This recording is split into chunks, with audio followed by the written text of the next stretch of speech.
ขับมาได้ระยะทาง 328 กิโลเมตร ค่าเฉลี่ยการใช้พลังงานเนี่ยอยู่ที่ 115 วัตต์อเวอร์ต่อกิโลเมตร แล้วก็ตอนนี้แบตเตอรี่เราเหลืออยู่ 32% นะครับ ที่จอดด้านนี้ทั้งหมดเป็นของ Tesla ล้วนๆเลยนะครับ 1 2 3 4 5 6 7 8 9 ช่อง การชาร์จเนี่ยมันง่ายมาก ไม่ต้องสแกนเลยนะ แค่ยกออกมากดปุ่มพร้อมชาร์จนะครับแล้วก็ไม่ต้องกดดึงฝาอะไรตรงนี้ออกด้วยมุมสว่างนี้กว้างไกลไปหมดเลยนะครับทั้งด้านข้างแล้วก็ทั้งด้านหน้าคือสิ่งหนึ่งที่รู้สึกได้เลยนะคะก็คือ One Pedal Mode ของ Tesla Model 3 Highland เนี่ยเขาคอนฟิกเรื่องของความสมูทมาได้ดีขึ้นมากๆเลยสวัสดีค่ะตอนนี้คุณอยู่กับช่อง CG Go ค่ะแล้ววันนี้เชงกับก๊อฟอยู่กับรถไฟฟ้า 100% จาก Tesla นะคะ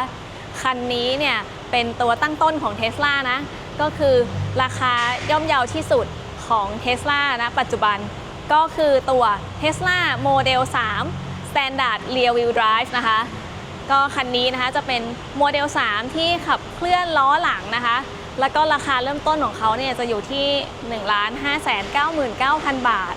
และคันนี้เนี่ยสามารถวิ่งได้ระยะทางตามมาตรฐาน WLTP อยู่ที่ 513 กิโลเมตรนะคะความเร็วสูงสุดที่ทำได้อยู่ที่ 201 กิโลเมตรต่อชั่วโมงระยะทางที่ให้มาเนี่ยถือว่าไม่น้อยนะคะและแน่นอนเมื่อเป็น Tesla เนี่ยก็มากับเรื่องชาร์จเร็วด้วยนะคะแม้ว่าจะเป็นตัวตั้งต้นเนี่ยก็สามารถที่จะรองรับการชาร์จเร็ว DC ได้สูงสุดถึง 170 กิโลวัตต์ซึ่งถ้าเราเอาเจ้าคันนี้นะคะไปชาร์จที่ Tesla Supercharger ตอนที่แบตเตอรี่เนี่ยเหลือน้อยๆนะชาร์จ 15 นาทีเนี่ยระยะทางที่ได้เพิ่มขึ้นมาเนี่ยได้มากสูงสุดถึง 282 กิโลเมตรเลยนะเพราะว่า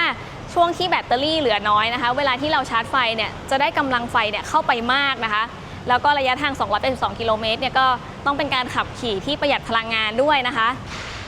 คันนี้เนี่ยชาร์จเร็วสูงสุด 170 กิโลวัตต์สำหรับ DC ส่วน AC เนี่ยจะอยู่ที่ 7.6 กิโลวัตต์คันนี้สามารถทำความเร็วสูงสุดได้ที่ 201 กิโลเมตรต่อชั่วโมงก็จะเท่ากับคันที่เป็นตัว long range นะคะแต่ถ้าเป็นตัว performance เนี่ยอันนี้ก็จะวิ่งความเร็วสูงสุดได้มากกว่านี้อีกนะคะอัตราเร่งนะคะ0 ถึง 100 กิโลเมตรต่อชั่วโมงจะอยู่ที่ 6.1 วินาที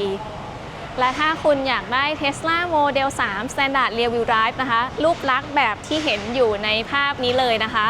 ก็จะต้องมีการอัปเกรดนะคะเรื่องของสีด้วยคือราคาตั้งต้น 1,599,000 บาทเนี่ยจะเป็นตัวถังสีดำนะคะแล้วก็ภายในสีดำ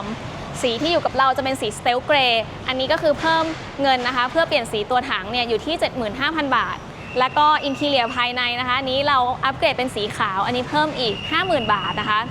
โดยรวมแล้วนะคะอยากได้แบบนี้จ่าย 1,724,000 บาทนะคะและ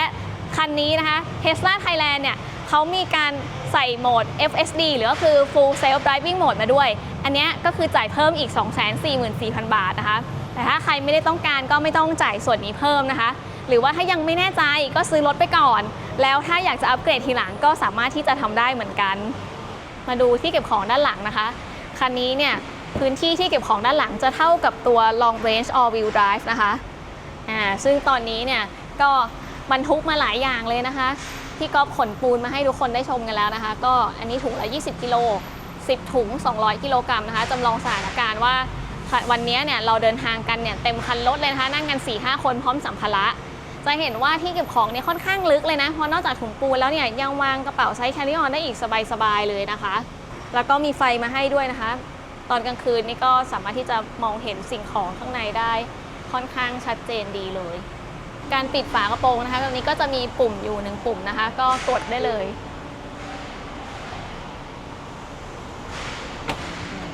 เรียบร้อยค่ะ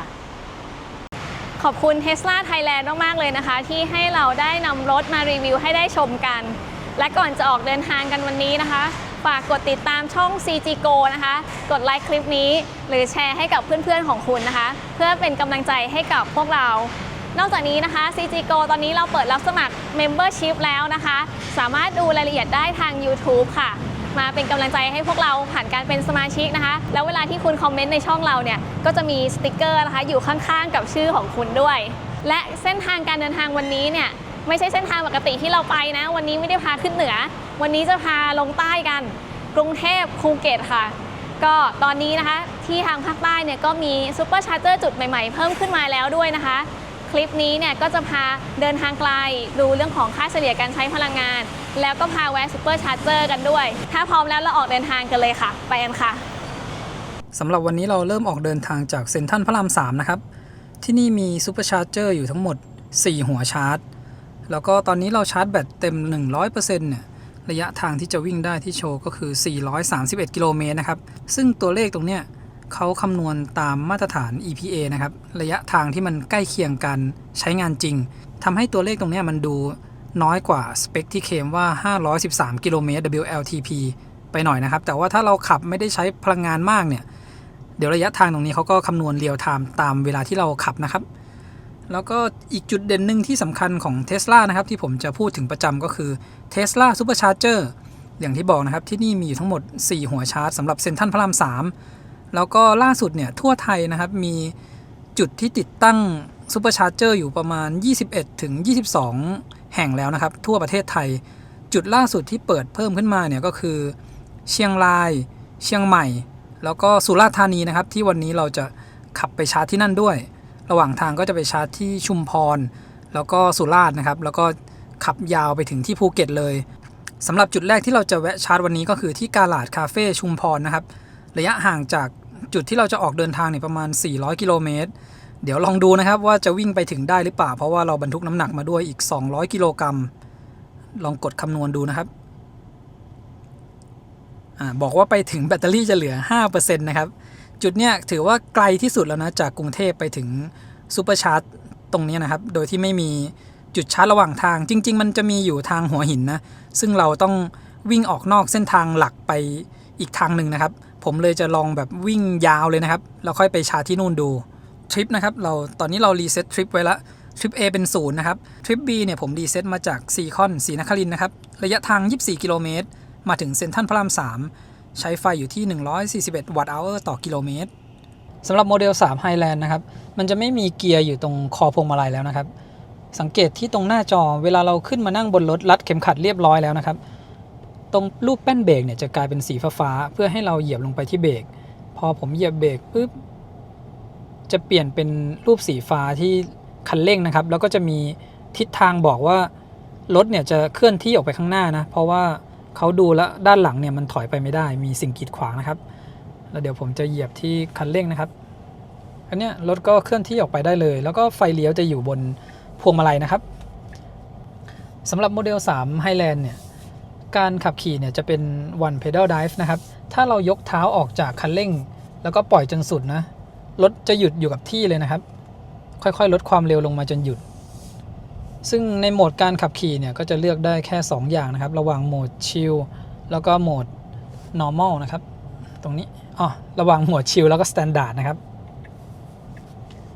ในส่วนของไฟเลี้ยวเนี่ยถ้าเราเพิ่งมาใช้นะจะรู้สึกว่ามันไม่ค่อยคุ้นชินสักเท่าไหร่ต้องใช้สักประมาณ 1-2 วันก็จะเริ่มชินกับการ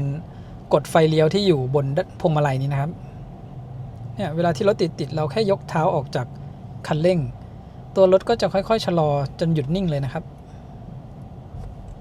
ขับมาได้ระยะทาง50กิโลเมตรนะครับแบตเตอรี่เราเหลืออยู่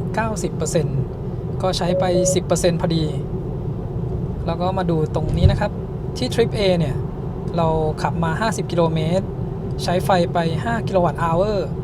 รถคันนี้นะครับแบตความจุที่ใช้ได้จริงเนี่ยอยู่ประมาณ 57-58 กิโลวัตต์อเวอร์นะครับเราใช้ไป 10% เนี่ยน่าจะประมาณเกือบ6กิโลวัตต์อเวอร์แล้วนะครับแต่ว่าเขาไม่สามารถโชว์เป็นทศนิยมได้ก็ถ้าเราวิ่งที่ความเร็วประมาณเนี่ย80-100 กิโลเมตรต่อชั่วโมงแบต 100% ก็วิ่งได้ถึง500กิโลเมตรตามระยะทางที่เคลมเลยนะครับซึ่งถ้าผมลองหารจากค่าเฉลี่ยการใช้พลังงานดูเราต้องวิ่งได้ค่าเฉลี่ยอยู่ประมาณ11กิโลวัตต์อเวอร์ต่อ100กิโลเมตรหรือประมาณนี้นะครับ109-110 วัตต์อเวอร์ต่อกิโลเมตรเนี่ยเราจะวิ่งได้ระยะทางเท่าที่เขาเคลมเลยนะครับถ้าเราขับได้ค่าเฉลี่ยที่ต่ำกว่า110 วัตต์อเวอร์ต่อกิโลเมตรก็จะวิ่งได้ระยะทางเกินกว่าที่เคลมมา513กิโลเมตรนะครับตอนนี้ขับมาได้100กิโลเมตรพอดีนะครับแล้วก็แบตเตอรี่เนี่ยเหลืออยู่ 80% มาดูที่การใช้พลังงานนะครับระยะทาง100กิโลเมตรที่ผ่านมาเนี่ย เราใช้ไฟไปแล้ว11กิโลวัตต์อเวอร์ค่าเฉลี่ยการใช้พลังงานเนี่ยอยู่ที่107วัตต์อเวอร์ต่อกิโลเมตรนะครับก็ยังขับอยู่ที่ความเร็วประมาณ80ถึง100กิโลเมตรต่อชั่วโมงแล้วก็ใช้ออโต้ไพลอตเป็นส่วนใหญ่เลยนะครับวันนี้รถค่อนข้างเยอะก็ถือว่าประหยัดใช้ได้เลยนะครับนี่บรรทุกน้ำหนักมา200กิโลกรัมค่าเฉลี่ยการใช้พลังงานอยู่แค่107ถึง110วัตต์อเวอร์ต่อกิโลเมตรความเร็ว100กิโลเมตรต่อชั่วโมงบนหน้าจอ GPS อยู่ประมาณ98กิโลเมตรต่อชั่วโมงนะครับขับมาแล้ว152กิโลเมตรแบตเราเหลืออยู่ 69% นะครับยังใช้ค่าเฉลี่ยอยู่ใกล้เคียงเดิมนะที่ 10% แบตเตอรี่เนี่ยจะวิ่งได้ประมาณ50กิโลเมตรแล้วก็มาดูที่ตรงนี้นะครับอันนี้ข้อดีของรถที่เวลาเรากดนำทางผ่านแผนที่ของตัวรถเนี่ยแล้วเขาบอกเปอร์เซ็นต์แบตที่เหลือเมื่อจะไปถึงปลายทางนะครับทำให้เราสามารถคำนวณได้ถูกนะตอนแรกที่เราขับออกจากเซ็นทรัลพระราม3กดนำทางมันบอกว่าไปถึงปลายทางที่ชุมพรแบตจะเหลือ 5% นะครับพอขับมาเรื่อยๆตรงนี้มันก็เพิ่มเป็น 20% ช่วงที่เราขับความเร็วต่ำๆหน่อยแล้วก็พอช่วงรถเริ่มโล่งแล้วหลังจากถึงเพชรบุรีนะครับเราใช้ความเร็วขึ้นมาสูงละสัก100ถึง120กิโลเมตรต่อชั่วโมงตัวแบตเตอรี่ที่จะถึงเนี่ยเขาก็คำนวณใหม่ให้เรื่อยๆนะครับตอนนี้ถ้าเรายังคงขับประมาณ100ถึง120กิโลเมตรต่อชั่วโมงไปถึงแบตเตอรี่ก็จะเหลือ 15% นะครับทำให้เราขับได้อย่างสบายใจอยู่นะครับรู้ว่าถ้าเราขับความเร็วประมาณนี้ไปถึงปลายทางแบตเตอรี่เราจะเหลือสักเท่าไหร่ตอนนี้เราขับมาได้ระยะทาง200กิโลเมตรจากเซ็นทรัลพระราม3นะครับเดี๋ยวผมจะพาเลี้ยวเข้าไปดูปั๊มปตท.หัวหินที่มันมี EV Station นะครับ180กิโลวัตต์จำนวน4ตู้แล้วก็8หัวชาร์จนะครับก่อนจะถึงปั๊มเนี่ยจะมีแยกไฟแดงตรงนี้อยู่นะซึ่งถ้าเราขับมาจากทางภาคใต้เนี่ยก็จะสามารถกลับรถตรงสี่แยกไฟแดงนี้ได้นะครับแล้วก็กลับรถไปนิดเดียวเองประมาณน่าจะไม่เกิน500เมตรนะครับอันนี้ซูมให้เห็นตรงนู่นปตท.นะครับก็เดี๋ยวจะพาเลี้ยวเข้าไปดูสักหน่อยนะครับสำหรับ Tesla นะครับถ้าจะไปชาร์จกับตู้180กิโลวัตต์ของปตท.เนี่ยจะชาร์จได้กำลังไฟสูงสุดไม่เกิน120กิโลวัตต์นะครับเพราะว่าตู้ของปตท.ที่เป็น180กิโลวัตต์เนี่ยกระแสไฟสูงสุดที่เขาจ่ายได้มันอยู่ที่300แอมป์สำหรับ Tesla เป็นแบตเตอรี่400โวลต์คูณกับ300แอมป์ก็ไม่เกิน120กิโลวัตต์นะครับแล้วก็เปอร์เซ็นต์ที่เหลือของแบตเตอรี่เราก็มีส่วนนะครับถ้าจะชาร์จได้กำลังไฟ100กิโลวัตต์ขึ้นไปเนี่ยต้องเหลือแบตเตอรี่ต่ำกว่า 45% ลงไปนะมาถึงนี่โล่งๆเลยนะครับนี่นะครับจำนวน4ตู้8หัวชาร์จแล้วก็ตรงนั้นจะเห็นป้ายว่า walk in เท่านั้นก็คือมี2ตู้ที่เอาไว้ walk in นะครับแล้วก็มีอีก2ตู้ที่จะสามารถจองได้ดูตรง Trip A นะครับหรือจะเป็นซินลาร์จชาร์จก็ได้ที่เราชาร์จมาจากซุปเปอร์ชาร์จเซ็นทรัลพระราม3ขับมาระยะทาง201กิโลเมตร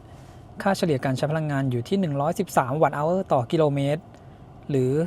11.3 กิโลวัตต์อเวอร์ต่อ100กิโลเมตรนะครับก็ประหยัดมากเลยนะนี่เราบรรทุกน้ำหนักมาด้วย200กิโลกรัมความเร็วที่ใช้ช่วง100กิโลเมตรแรกเนี่ยก็ตามสภาพจราจรถนนพระราม2สมุทรสาครสมุทรสงครามนะครับที่รถเยอะๆหน่อยก็ขับเต็มที่ก็จะอยู่ประมาณ80ถึง100กิโลเมตรต่อชั่วโมงแล้วก็หลังจากช่วงเพชรบุรีมานะครับรถค่อนข้างน้อยลงหน่อยก็ใช้ความเร็วเป็น100ถึง120กิโลเมตรต่อชั่วโมงอันนี้เฉลี่ยออกมาก็ยังอยู่ที่113วัตต์อเวอร์ต่อกิโลเมตรนะครับแล้วก็ปริมาณไฟที่เราใช้ไปทั้งหมดตอนนี้อยู่ที่23กิโลวัตต์อเวอร์สำหรับคราวนี้เราจะวิ่งยาวไปที่ชุมพรแล้วไปชาร์จที่ซูเปอร์ชาร์จเจอร์นะครับเราจะยังไม่ชาร์จที่ปตท.นี้นะนี่แบตเตอรี่ยังเหลือตั้ง 59%ถ้าดูเป็นระยะทางที่เหลืออีก253กิโลเมตรนะครับแล้วก็เราจะวิ่งไปอีก200กิโลเมตรก็จะไปถึงซูเปอร์ชาร์จที่กาลาดคาเฟ่ชุมพรละเดี๋ยวพาดูตู้180กิโลวัตต์ที่เป็น300แอมป์นะครับคือปกติถ้าเราไปตู้ชาร์จเนี่ย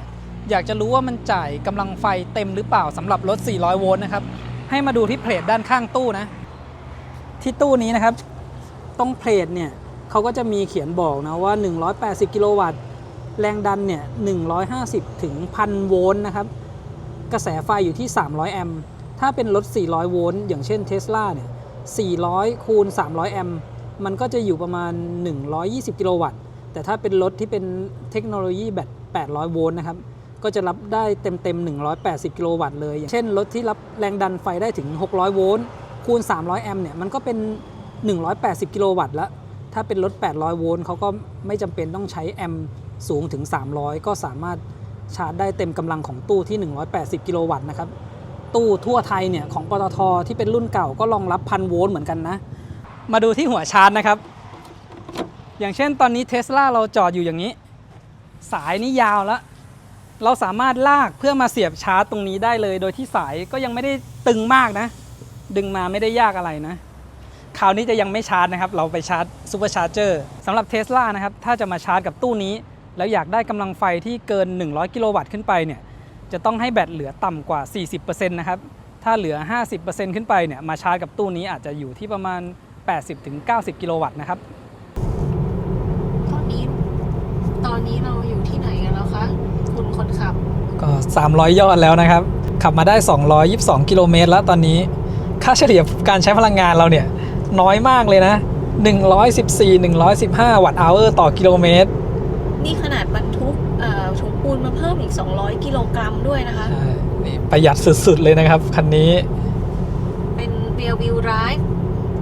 โหมด Single Motor ใช่ที่ประหยัดสุดๆจริงๆระหว่างทางนี้ก็เปิดแอร์กันฉ่ำๆเลยนะคันนี้นะคะแม้ว่าจะเป็นตัวเริ่มต้นเขาก็ให้เบาะลมเย็นมาแล้วด้วยนะคะอันนี้ก็ฟินมากเลยนะเพราะว่าจริงๆอันนี้มันได้ทั้งลมเย็นลมร้อนนะคะแต่ว่าใช้ในไทยส่วนใหญ่แล้วคงจะใช้เป็นโหมดลมเย็นกันอาจจะช่วงไปขึ้นดอยค่อยเปิดเป็นลมร้อนนะใช่ซึ่งการปรับเนี่ยนะคะอันนี้ก็จะอยู่ในโหมดเรื่องของกดที่ลูกพัดลมนะคะตรงนี้ก็ปรับเบาะเป็นออโต้ฮีทหรือว่าคูลก็ได้นะคะแล้วก็โหมดคูลเนี่ยก็ปรับได้ถึง3ระดับเลยนะคะอย่างที่นั่งมาเนี่ยเชงก็จะใช้ประมาณเบอร์2กับเบอร์3เนี่ยก็เย็นสบายกำลังดีเลยอันนี้ก็ปรับระดับแยกกันทั้งของคุณคนขับแล้วก็ผู้โดยสารด้านหน้านะคะเบาะลมเย็นนี่จะมีเฉพาะเบาะคู่หน้าเดี๋ยวมาดูการตกแต่งภายในกันบ้างนะคะคันนี้เนี่ยตัวโมเดล3 Highland เนี่ยการตกแต่งภายในของทั้ง3รุ่นนะคะก็คือตัว Standard Long Range แล้วก็ Performance เนี่ยไม่แตกต่างกันนะคะก็สามารถที่จะดูรีวิวในคลิปของเราที่เป็นตัว Long Range แล้วก็ Performance ได้ด้วยนะ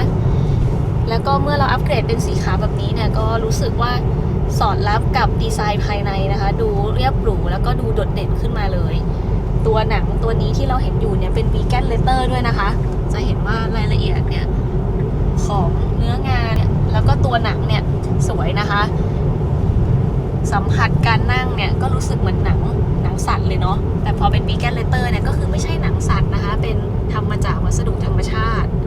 อันนี้เนี่ยทางแบรนด์ก็เคลมว่าตัวหนังวีแกนเนี่ยคงทนแล้วก็ดูแลง่ายด้วยนะคะแล้วเวลาเราเห็นเบาะสีขาวแบบเนี้ยบางทีเราก็กังวลเรื่องของคราบเปื้อนนะคะอันนี้ทางแบรนด์ก็แจ้งว่าดูแลรักษาได้ง่ายนะคือเวลาเปื้อนอะไรเนี่ยมันจะไม่อมคราบแล้วก็การทำความสะอาดเนี่ยก็คือใช้ผ้านุ่มๆกับน้ำสบู่อ่อนๆเนี่ยเช็ดทำความสะอาดได้เลยนอกเหนือจากตัวเบาะสีขาวที่โดดเด่นแล้วนะคะก็จะเห็นตัวเส้นไฟสีแดงตัวนี้ใช่ไหมคะตัว Ambient Light อันนี้เนี่ยก็สามารถที่จะปรับเปลี่ยนสีได้หลายเฉดมากๆเลยนะคะการปรับเปลี่ยนเนี่ยก็คือมากดที่มุมขวาล่างนะคะตรงนี้รูปรถปึ๊บแล้วก็เป็น Light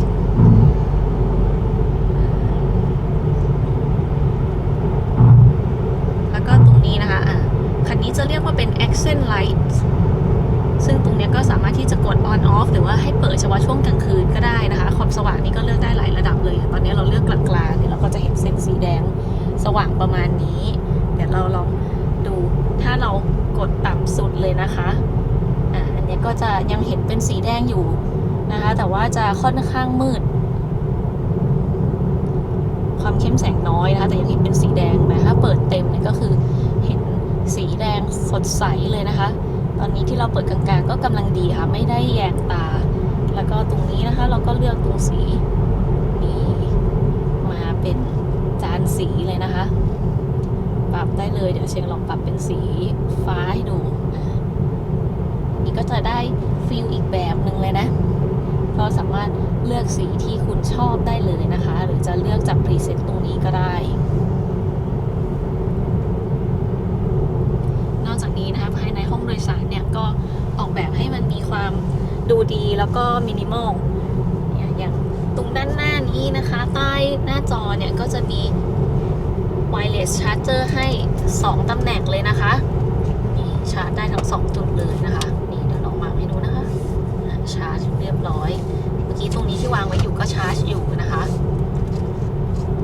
ส่วนอันนี้ที่ก๊อฟวางไว้เนี่ยก็คือเป็นตัวเช็คค่าวัดก็คือเป็นตัววัดค่าคาร์บอนไดออกไซด์ในห้องโดยสารนะคะตอนนี้ก็อยู่ที่ 1,800 กว่า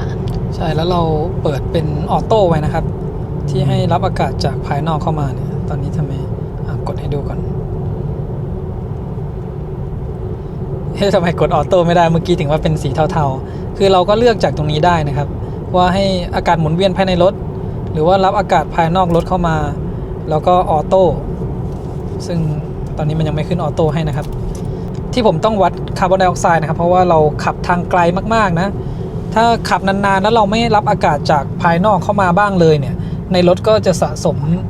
คาร์บอนไดออกไซด์ไว้สูงทำให้เราขับแล้วก็ง่วงนอนนะครับเพราะฉะนั้นผมจะคอยดูค่าตัวนี้ถ้ามันเริ่มสูงเกินไปบางทีรถยังไม่รับอากาศภายนอกเข้ามาผมก็กดให้รับเข้ามาเองเลยนะขับไกลๆมันจะได้ไม่ง่วงนอนมากนะครับสำหรับคาร์บอนไดออกไซด์เนี่ยมันคือสิ่งที่เราหายใจออกมานะครับคนละอย่างกับคาร์บอนมอนอกไซด์ที่เป็นจากท่อไอเสียนะครับเดี๋ยวเข้าใจผิดว่าคือตัวเดียวกันนะทีนี้เวลาที่เราไปแคมป์โหมดเนี่ยถ้าเรานอนอยู่ในรถนานๆเปิดแอร์แล้วเลือกเป็นอากาศหมุนเวียนภายในรถนะครับเวลาที่เราหายใจออกมาเรื่อยๆหลายๆชั่วโมงมันก็จะสะสมค่าคาร์บอนไดออกไซด์สูงขึ้นเรื่อยๆนะครับแล้วเรานอนในรถไปนานๆพอตื่นขึ้นมากลายเป็นว่ามันไม่รู้สึกสดชื่นนะครับเพราะเต็มไปด้วยคาร์บอนไดออกไซด์นะก็อย่าลืมที่จะกดเพื่อรับอากาศภายนอกเข้ามาด้วยนะครับค่ะถัดจากตัว wireless charger นะคะก็จะเป็นช่องเก็บของซึ่งตรงนี้ดีไซน์มาที่ปิดเนี่ยสวยดีนะคะแล้วก็ตรงนี้ก็จะเป็นบานสไลด์ที่ดันเพื่อเปิดช่องนะคะตัวที่วางแก้วน้ำแล้วก็ช่องตรงนี้นะคะก็จะมีช่องชาร์จ12 โวลต์อยู่ในนี้ด้วยตรงนี้เนี่ยจะมีไฟด้วยนะคะเวลาตอนกลางคืนเนี่ยแล้วก็เปิดมาหยิบของเนี่ยก็จะมองเห็นสิ่งของในนี้ความกว้างก็ประมาณ 10% นะคะแล้วก็ความยาวประมาณน่าจะประมาณ 20% แล้วก็ที่วางแขนตรงนี้เปิดขึ้นมานะคะก็สามารถวางของได้อีกนิดหน่อยนะคะตรงนี้ก็จะค่อนข้างยาวนะประมาณ 20% มีไฟมีอะไรให้มาครบนะคะ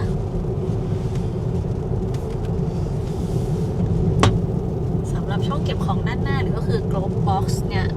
อันนี้จะเวลาเปิดเนี่ยก็คือจะต้องมาเปิดที่หน้าจอนะคะ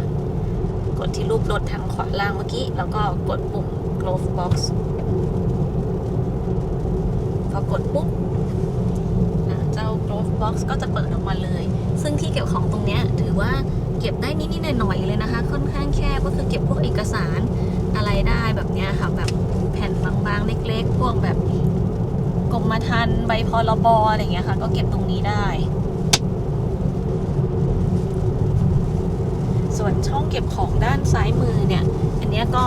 มีขนาดกระทัดรัดนะคะแต่ว่าก็ใส่ของได้พอสมควรเลยอย่างเงี้ยตอนนี้เราก็ใส่ทั้งขวดน้ำแล้วก็แก้วน้ำแล้วก็ยังเหลือที่อยู่อีกนิดหน่อยด้วยนะคะวันนี้ขับมา300 กว่ากิโลเมตรเนี่ยรถก็เยอะตลอดทางนะครับ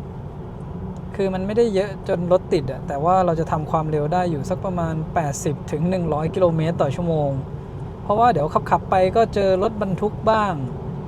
แล้วก็อยู่ทั้ง2เลนเลยนะครับก็ใช้ความเร็วสูงไม่ได้นะเนี่ยแล้วก็มาดูที่ตรงนี้นะครับเราขับมาได้ระยะทาง328 กิโลเมตรค่าเฉลี่ยการใช้พลังงานเนี่ยอยู่ที่115 วัตต์อเวอร์ต่อกิโลเมตรแล้วก็ตอนนี้แบตเตอรี่เราเหลืออยู่ 32% นะครับจะต้องวิ่งไปอีก76 กิโลเมตรก็จะไปถึงซุปเปอร์ชาร์จแล้วก็แบตเราจะเหลือ 14% ก็ไม่ได้น่าห่วงอะไรนะครับความเร็วที่ใช้อยู่ตอนนี้มันก็ได้ไม่เกิน100 กิโลเมตรต่อชั่วโมงขับมาเรื่อยๆตอนนี้ก็เจอฝนตกหนักนะครับ ฟหน้าคันนี้ถือว่าทำงานได้ดีนะครับตอนเนี้ยตัวไฟสูงอัตโนมัติเนี่ยทำงานอยู่ด้วยนะครับคือไฟหน้าของเขาเนี่ยเป็น Matrix LED นะช่วงที่ฝนตกแล้วก็ถนนมืดนะครับผมยังมองทัศนวิสัยด้านหน้าเนี่ยได้ค่อนข้างชัดเจนเลยนะเขาส่องออกไปยันด้านข้างถนนที่เป็นต้นไม้ด้วยนะครับปกติแล้วเวลาที่เราขับช่วงถนนที่ฝนตกเนี่ยพื้นถนนมันจะมืดขึ้นกว่าเดิมนะถ้าไฟหน้าเราไม่ค่อยดีจะขับยากใช้ได้อันนี้ผมใช้ความเร็วอยู่ประมาณ 90-100 กิโลเมตรต่อชั่วโมงก็ยังไม่น่าห่วงอะไรมากนะครับบางคันนี้ถ้าไฟหน้าไม่ดีผมขับแล้วแบบโอ้โหต้องพยายามเพ่งแต่คันนี้ถือว่าโอเคเลยนะครับตั้งแต่ที่ใช้มาตอนที่เป็นรุ่น long range อันนั้นเขาเพิ่งออกมาเลยนะตอนนั้นยังไม่ได้อัพเฟิร์มแวร์ที่มันเป็นไฟหน้าแบบ adaptive นะครับแล้วก็ล่าสุดที่ใช้ตัว performance เนี่ยรู้สึกว่ามุมก้มต่ำไปหน่อยยังไม่ได้ปรับตั้งใหม่คันเนี้ยโอเคเลยนะครับได้ระยะมาตรฐานละเดี๋ยวคืนนี้ช่วงที่เราขับแล้วเจอถนนมืดๆนะถ้ามันไม่ได้มีฝนตกแบบนี้เดี๋ยวผมถ่ายให้ดูไฟหน้าอีกทีนะครับก็ตอนนี้เหลือระยะทางอีกประมาณ50 กิโลเมตรก็จะถึงที่กะหลาดคาเฟ่ที่ชุมพรแล้วนะครับตอนนี้ฝนก็ยังคงตกหนักอยู่นะครับผมจะให้ดูกล้องเวลาที่เราเปิดไฟเลี้ยวนะเนี่ยชัดดีนะครับนี่ขนาดว่าฝนตกหนักอยู่นะกล้องใหม่ที่เป็น5 ล้านพิกเซลนี้นะครับใช้งานช่วงฝนตกตอนกลางคืนด้วยนะเนี่ยเห็นภาพด้านข้างได้ชัดเลยก็จะมีในบางช่วงนะครับถ้าเป็นถนนที่มืดมากๆแล้วฝนแรงๆแบบเนี้ยเขาจะมีข้อความขึ้นมาเตือนนะครับว่าตัวกล้องเนี่ยมันอาจจะโดนบล็อกอยู่คือจริงๆแล้วไม่ได้โดนบล็อกนะครับแต่ว่ามันมืดมากจนกล้องไม่สามารถจับภาพได้ชัดพอที่จะใช้พวกออโต้ไพลอตได้เขาก็จะมีข้อความขึ้นมาเตือนถ้ามีข้อความขึ้นมาเตือนว่ากล้องเนี่ยโดนบล็อกอยู่ก็จะไม่สามารถใช้ออโต้ไพลอตได้นะครับก็จะเป็นบางช่วงถนนนะครับที่มันมืดจริงๆแล้วก็เสียงของฝนที่กระทบกับกระจกด้านหน้านะครับค่อนข้างเบาเลยนะในคันเนี้ยช่วงนี้ที่ขับอยู่ก็ฝนตกแรงนะครับด้วยความที่กระจกของเขาเป็นอะคูสติกกลาสเนี่ยทำให้เสียงเม็ดฝนที่กระทบเนี่ยมันเบาลงนะครับนี่นะครับเวลาที่เตือนขึ้นมาจะเป็นอย่างนี้ left front fender camera block or blinded ถ้าแบบนี้ผมกดใช้ออโต้ไพลอตอันนี้ใช้ได้นะมันจะมีบางจังหวะนะครับน่าจะต้องเป็นเตือนอีกแบบหนึ่งก่อนหน้านี้ลองใช้แล้วมันไม่ได้ พอทำให้ดูกลายเป็นใช้ได้นะครับเนี่ยพอถ้าดูถนนด้านหน้านะครับถ้ามันเป็นมืดๆแบบเนี้ยบางทีจะใช้ไม่ได้แต่เมื่อกี้มันจะมีไฟถนนนะครับแล้วก็ตอนนี้ตัวกล้องหน้ารถน่าจะจับเส้นถนนได้ตามปกติแล้วก็เลยใช้ออโต้ไพลอตได้นะครับผมลองกดใช้ดูก่อนใช้งานได้นะครับฝนตกหนักขนาดนี้ตาเรามองนี่ยังเกือบจะไม่เห็นเส้นถนนนะตรงกลางแต่กล้องเขาเห็นนะครับยังใช้ออโต้ไพลอตเข้าโค้งได้ถือว่าเนียนในระดับหนึ่งนะครับนี่เพิ่งจะได้ใช้ไฟหน้าของโมเดล3 Highland ในแบบที่ฝนตกแล้วก็ถนนมืดนะไฟหน้าเขาดีจริงนะครับ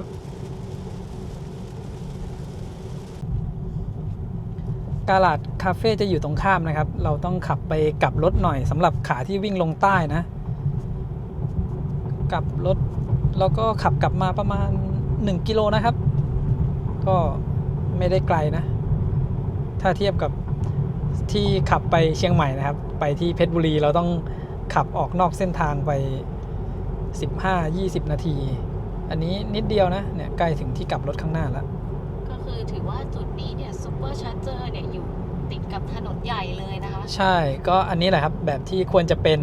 ถ้าเป็นขาที่เราวิ่งขึ้นกรุงเทพเนี่ยก็เลี้ยวเข้าไปชาร์จได้เลยนะต่างประเทศก็คล้ายๆกันนะครับคือมันอาจจะอยู่ฝั่งใดฝั่งหนึ่งของถนนหลักเราก็แค่กลับรถไปแป๊บเดียว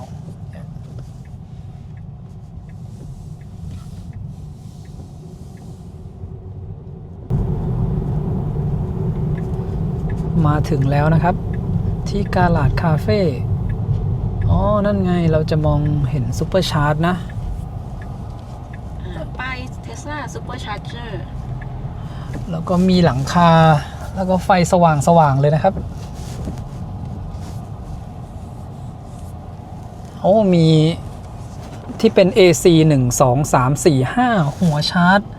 แล้วก็ตู้ซูเปอร์ชาร์จเนี่ย4ตู้นะครับสบายเลยนะที่นี่ช่วงที่ขับมาก็ฝนตกผมก็จำไม่ได้นะช่วงที่เคยดูแต่ในรูปเพิ่งเคยมาที่นี่ครั้งแรกนะครับนึกว่าจะต้องตากฝนหรือเปล่านะเหมาะกับสภาพอากาศที่ทางใต้ด้วยนะคะที่มีฝนตกเป็นประจำอันนี้มีหลังคาให้ด้วยนี่ก็สะดวกขึ้นมากเลย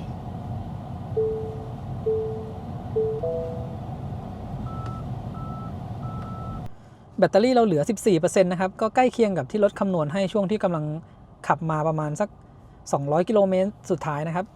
แล้วก็เราขับมาทั้งหมดที่ทริป A นะครับ405กิโลเมตรใช้ไฟไปทั้งหมด47กิโลวัตต์อเวอร์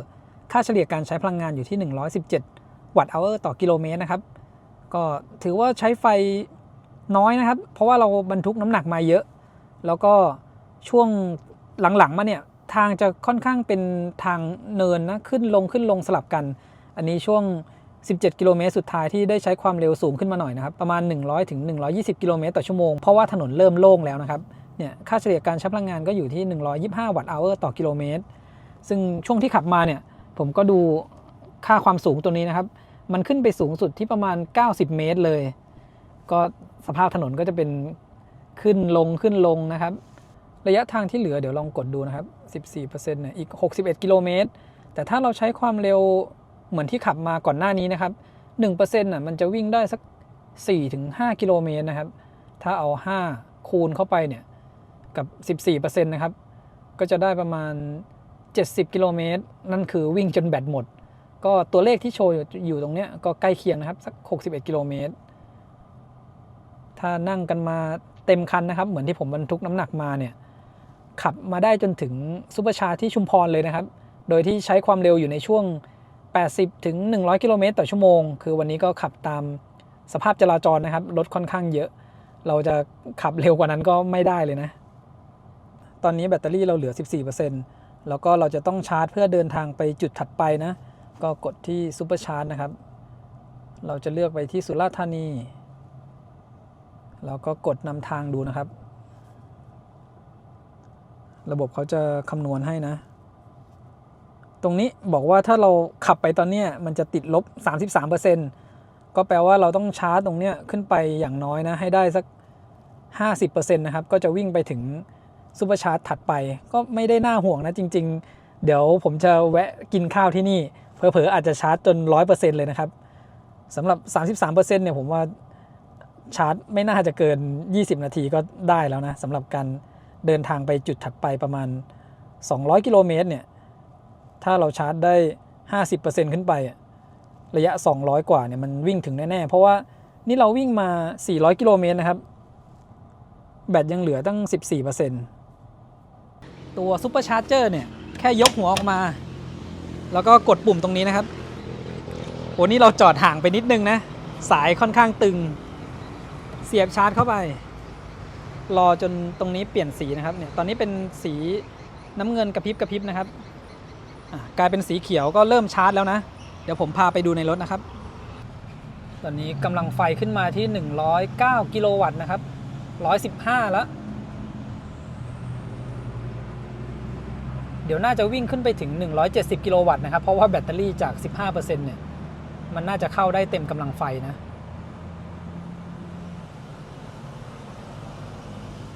167 172เกินสเปคขึ้นไปด้วยนิดนึงนะครับ173โหยังขึ้นได้อีกเราเริ่มชาร์จตอน1:33 นาทีนะเพิ่งชาร์จมาได้2นาทีแบตเตอรี่ขึ้นมา 20% แล้วนะครับเร็วมากเลยนะตอนนี้กำลังไฟดรอปลงมาเหลือ144กิโลวัตต์แล้วนะครับเนี่ยสังเกตที่ตรงนี้ผมยังกดนำทางไปที่สุราษฎร์ธานีนะครับที่เป็นซุปเปอร์ชาร์จจุดถัดไปตอนนี้ติดลบ 17% แล้วถ้าเราจะเอาแบบสบายใจหน่อยนะครับก็ให้มันขึ้นเป็นไปถึงแล้วแบตเหลือสัก 15-20% นะครับนี่เราชาร์จไป5นาทีนะครับ แบตเตอรี่ขึ้นมาที่ 32% แล้วรอบๆจุดชาร์จ Tesla Supercharger นะครับทั้งสะอาดแล้วก็สว่างนะกว้างดีด้วยแล้วก็ตรงนี้มีติดป้าย Tesla นะครับตรงป้ายร้านด้านบนเนี่ยเขาก็มีนะป้ายว่า Tesla Supercharger ของร้านกาลาดคาเฟ่นะครับ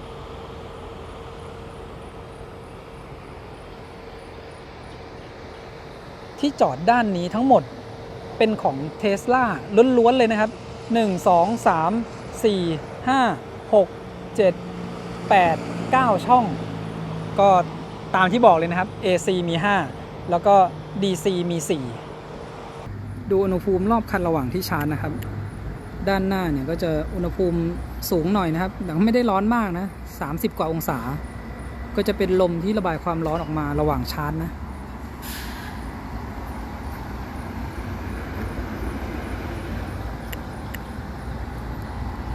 เราจะได้ยินเสียงพัดลมจากด้านหน้านะครับถ้ามาใกล้ๆอุณหภูมิก็อยู่ประมาณ30 กว่าองศา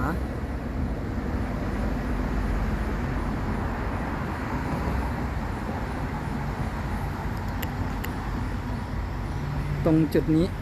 ที่มีกล้องอยู่เนี่ยก็จะอุณหภูมิสูงนะครับ38 องศาแล้วก็ด้านข้างนี่เหมือนกันที่เป็นกล้อง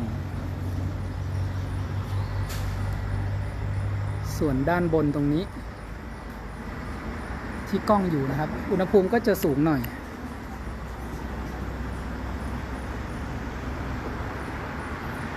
อุณหภูมิสายชาร์จอยู่ประมาณ31 องศานะครับจับดูก็คืออุณหภูมิปกติเลยนะมันแทบจะไม่อุ่นด้วยซ้ำ30 องศาเนี่ย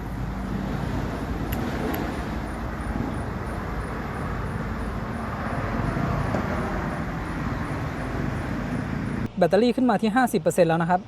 เราชาร์จมา11 นาทีจากแบตเตอรี่14ขึ้นมา 50% แล้วก็สังเกตที่ตรงนี้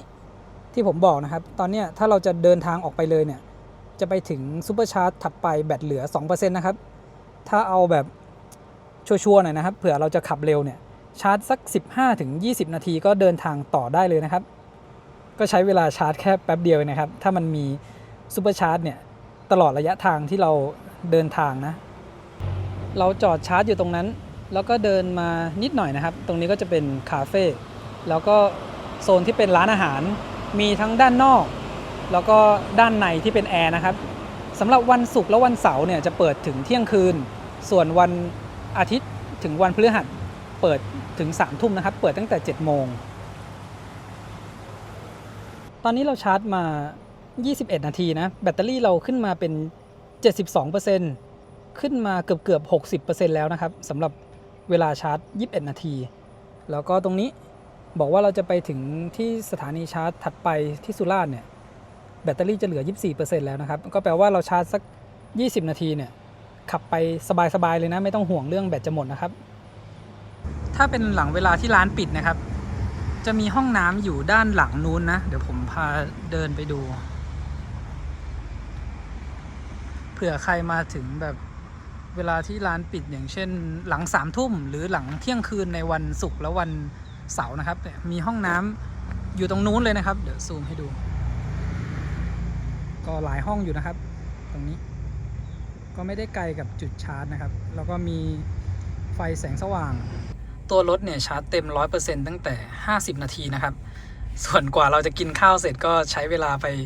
ชั่วโมง13 นาทีนะครับกินข้าวแล้วก็เข้าห้องน้ำเพื่อเตรียมเดินทางต่อดูที่เปอร์เซ็นต์แบตเตอรี่ที่เราจะไปถึงจุดถัดไปนะครับไปถึงเนี่ยแบตเตอรี่จะเหลือ 52% Reset Trip B นะครับแล้วเดี๋ยวเราดูค่าเฉลี่ยการใช้พลังงานจากจุดนี้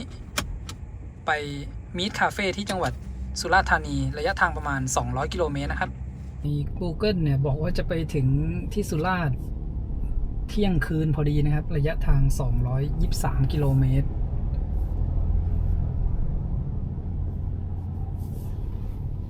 เราออกจากจุดนี้ก็ต้องไปกลับรถมี Tesla มาชาร์จอีกคันหนึ่งพอดีนะครับ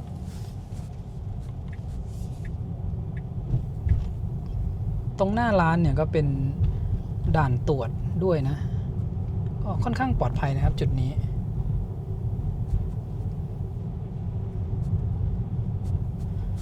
ตรงนี้มันเป็นจุดเลี้ยวนะไม่น่าจะกลับรถได้มั้งวะเดี๋ยวไปกลับข้างหน้าก็ได้ ตอนที่ขับมาก็ดูเหมือนว่าจะไม่ไกลนะครับ จุดกลับรถเนี่ยขับออกมากี่ร้อยเมตรอะประมาณ500 เมตรนะครับจุดกลับรถก็ใกล้มากๆเลยนะแล้วก็จุดที่ได้เปรียบของ Tesla นะครับก็คือมี Tesla Supercharger เนี่ยเป็นของตัวเองแต่ละจุดก็มีต่ำๆก็ 3-4 ตู้ชาร์จนะครับแล้วก็ชาร์จได้ไวมากๆทีนี้สมมุติเวลาที่เราเดินทางไกลเนี่ยนอกจากเรามีจุดชาร์จเป็นของตัวเองแล้วสมมุติว่ากลัวมันจะไม่พอจริงอย่างเช่นที่ผมเดินทางไกลๆวันนี้นะครับจากกรุงเทพ400 กิโลเมตรแล้วมาชาร์จที่นี่ทีเดียวระหว่างทางถ้าแบตมันจะไม่พอเราก็แค่แวะชาร์จของสถานีอื่นแบบแค่นิดหน่อยก็ได้เอาแค่พอจะวิ่งมาถึงนี่ได้นะครับก็ได้เปรียบยี่ห้ออื่นๆนะจากชุมพรขับไปสุราษฎร์เนี่ยความเร็วที่ใช้ส่วนใหญ่อยู่ในช่วง100 ถึง 120 กิโลเมตรต่อชั่วโมงเป็นหลักนะครับเพราะว่ารถเริ่มโล่งแล้วไม่เหมือนช่วงแรกที่เราขับมาจากกรุงเทพนะฝนก็ยังมีตกเรื่อยๆตลอดทางนะครับแล้วก็ไฟหน้าคันนี้ก็ค่อนข้างดีเลยนะที่ผมถ่ายให้ดูช่วงฝนตกทำให้เวลาที่เราขับความเร็วสูงหน่อยเนี่ยก็ทัศนวิสัยโอเคนะครับมองไปได้ไกลในส่วนของช่วงล่างเนี่ยเนื่องจากเรามีน้ำหนักบรรทุกมาเพิ่มด้วยนะครับก็ทำให้รถเนี่ยค่อนข้างนิ่งขึ้นมาอีกนะครับแล้วผมก็เปรียบเทียบดูช่วงก่อนที่จะบรรทุกน้ำหนักเพิ่มอ่ะตอนนั้นผมรู้สึกว่ามันจะแข็งกระด้างกว่าตอนที่เราเพิ่มน้ำหนักเข้าไปนะครับพอเพิ่มน้ำหนักเข้ามาแล้วเนี่ยรู้สึกว่ารถมันนุ่มขึ้นมาอีกนิดนึงแล้วก็ช่วงที่ขับเข้าโค้งที่ความเร็วสูง120นะก็ค่อนข้างมั่นใจนะครับขับทางไกลนี่สบายๆเลยก็ชอบในช่วงล่างของโมเดล3ทุกรุ่นนะปรับมาดีกว่าเดิมนะครับไม่แข็งกระด้างช่วงหน้าฝนนี้นะครับขับขึ้นทางเหนือก็ทำถนนนะนี่ขับมาทางภาคใต้บ้างก็ทำถนนเหมือนกันนะครับอีกประมาณ86 กิโลเมตรเนี่ยจะถึงจุดชาร์จที่สุราษฎร์ธานีตรงนี้ก็ทำถนนยาวเลยนะครับช่วงหัวหินก็ทำถนนเหมือนกันนะถ้าใครวางแผนว่าจะทำเวลาแล้วเดินทางช่วงกลางวันก็อาจจะมาช้าบริเวณที่ทำถนนนี้นะครับ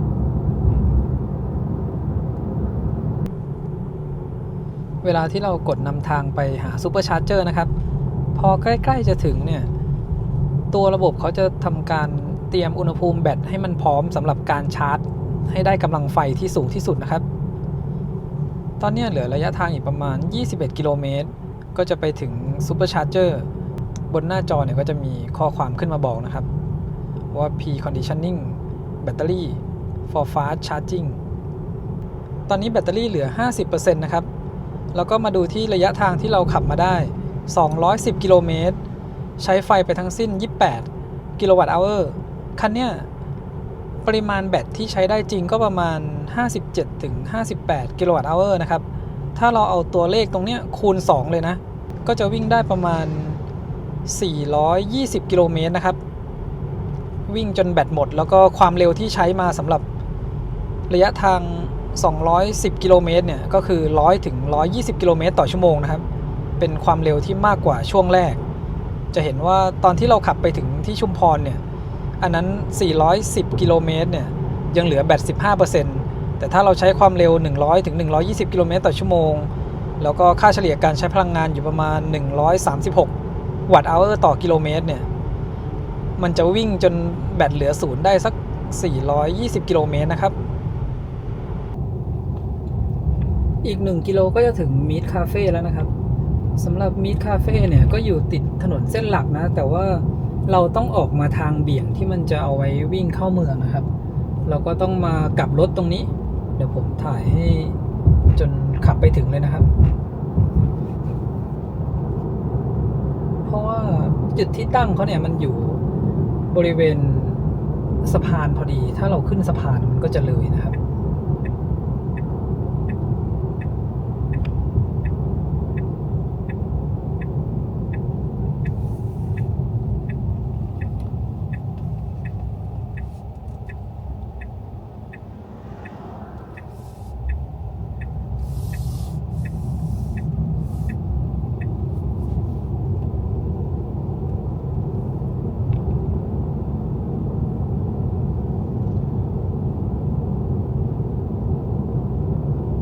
รถมาประมาณ400เมตรนะเมื่อกี้ผมเห็นป้ายอยู่แต่เดี๋ยวต้องมองหาทางเข้าก่อนนะครับ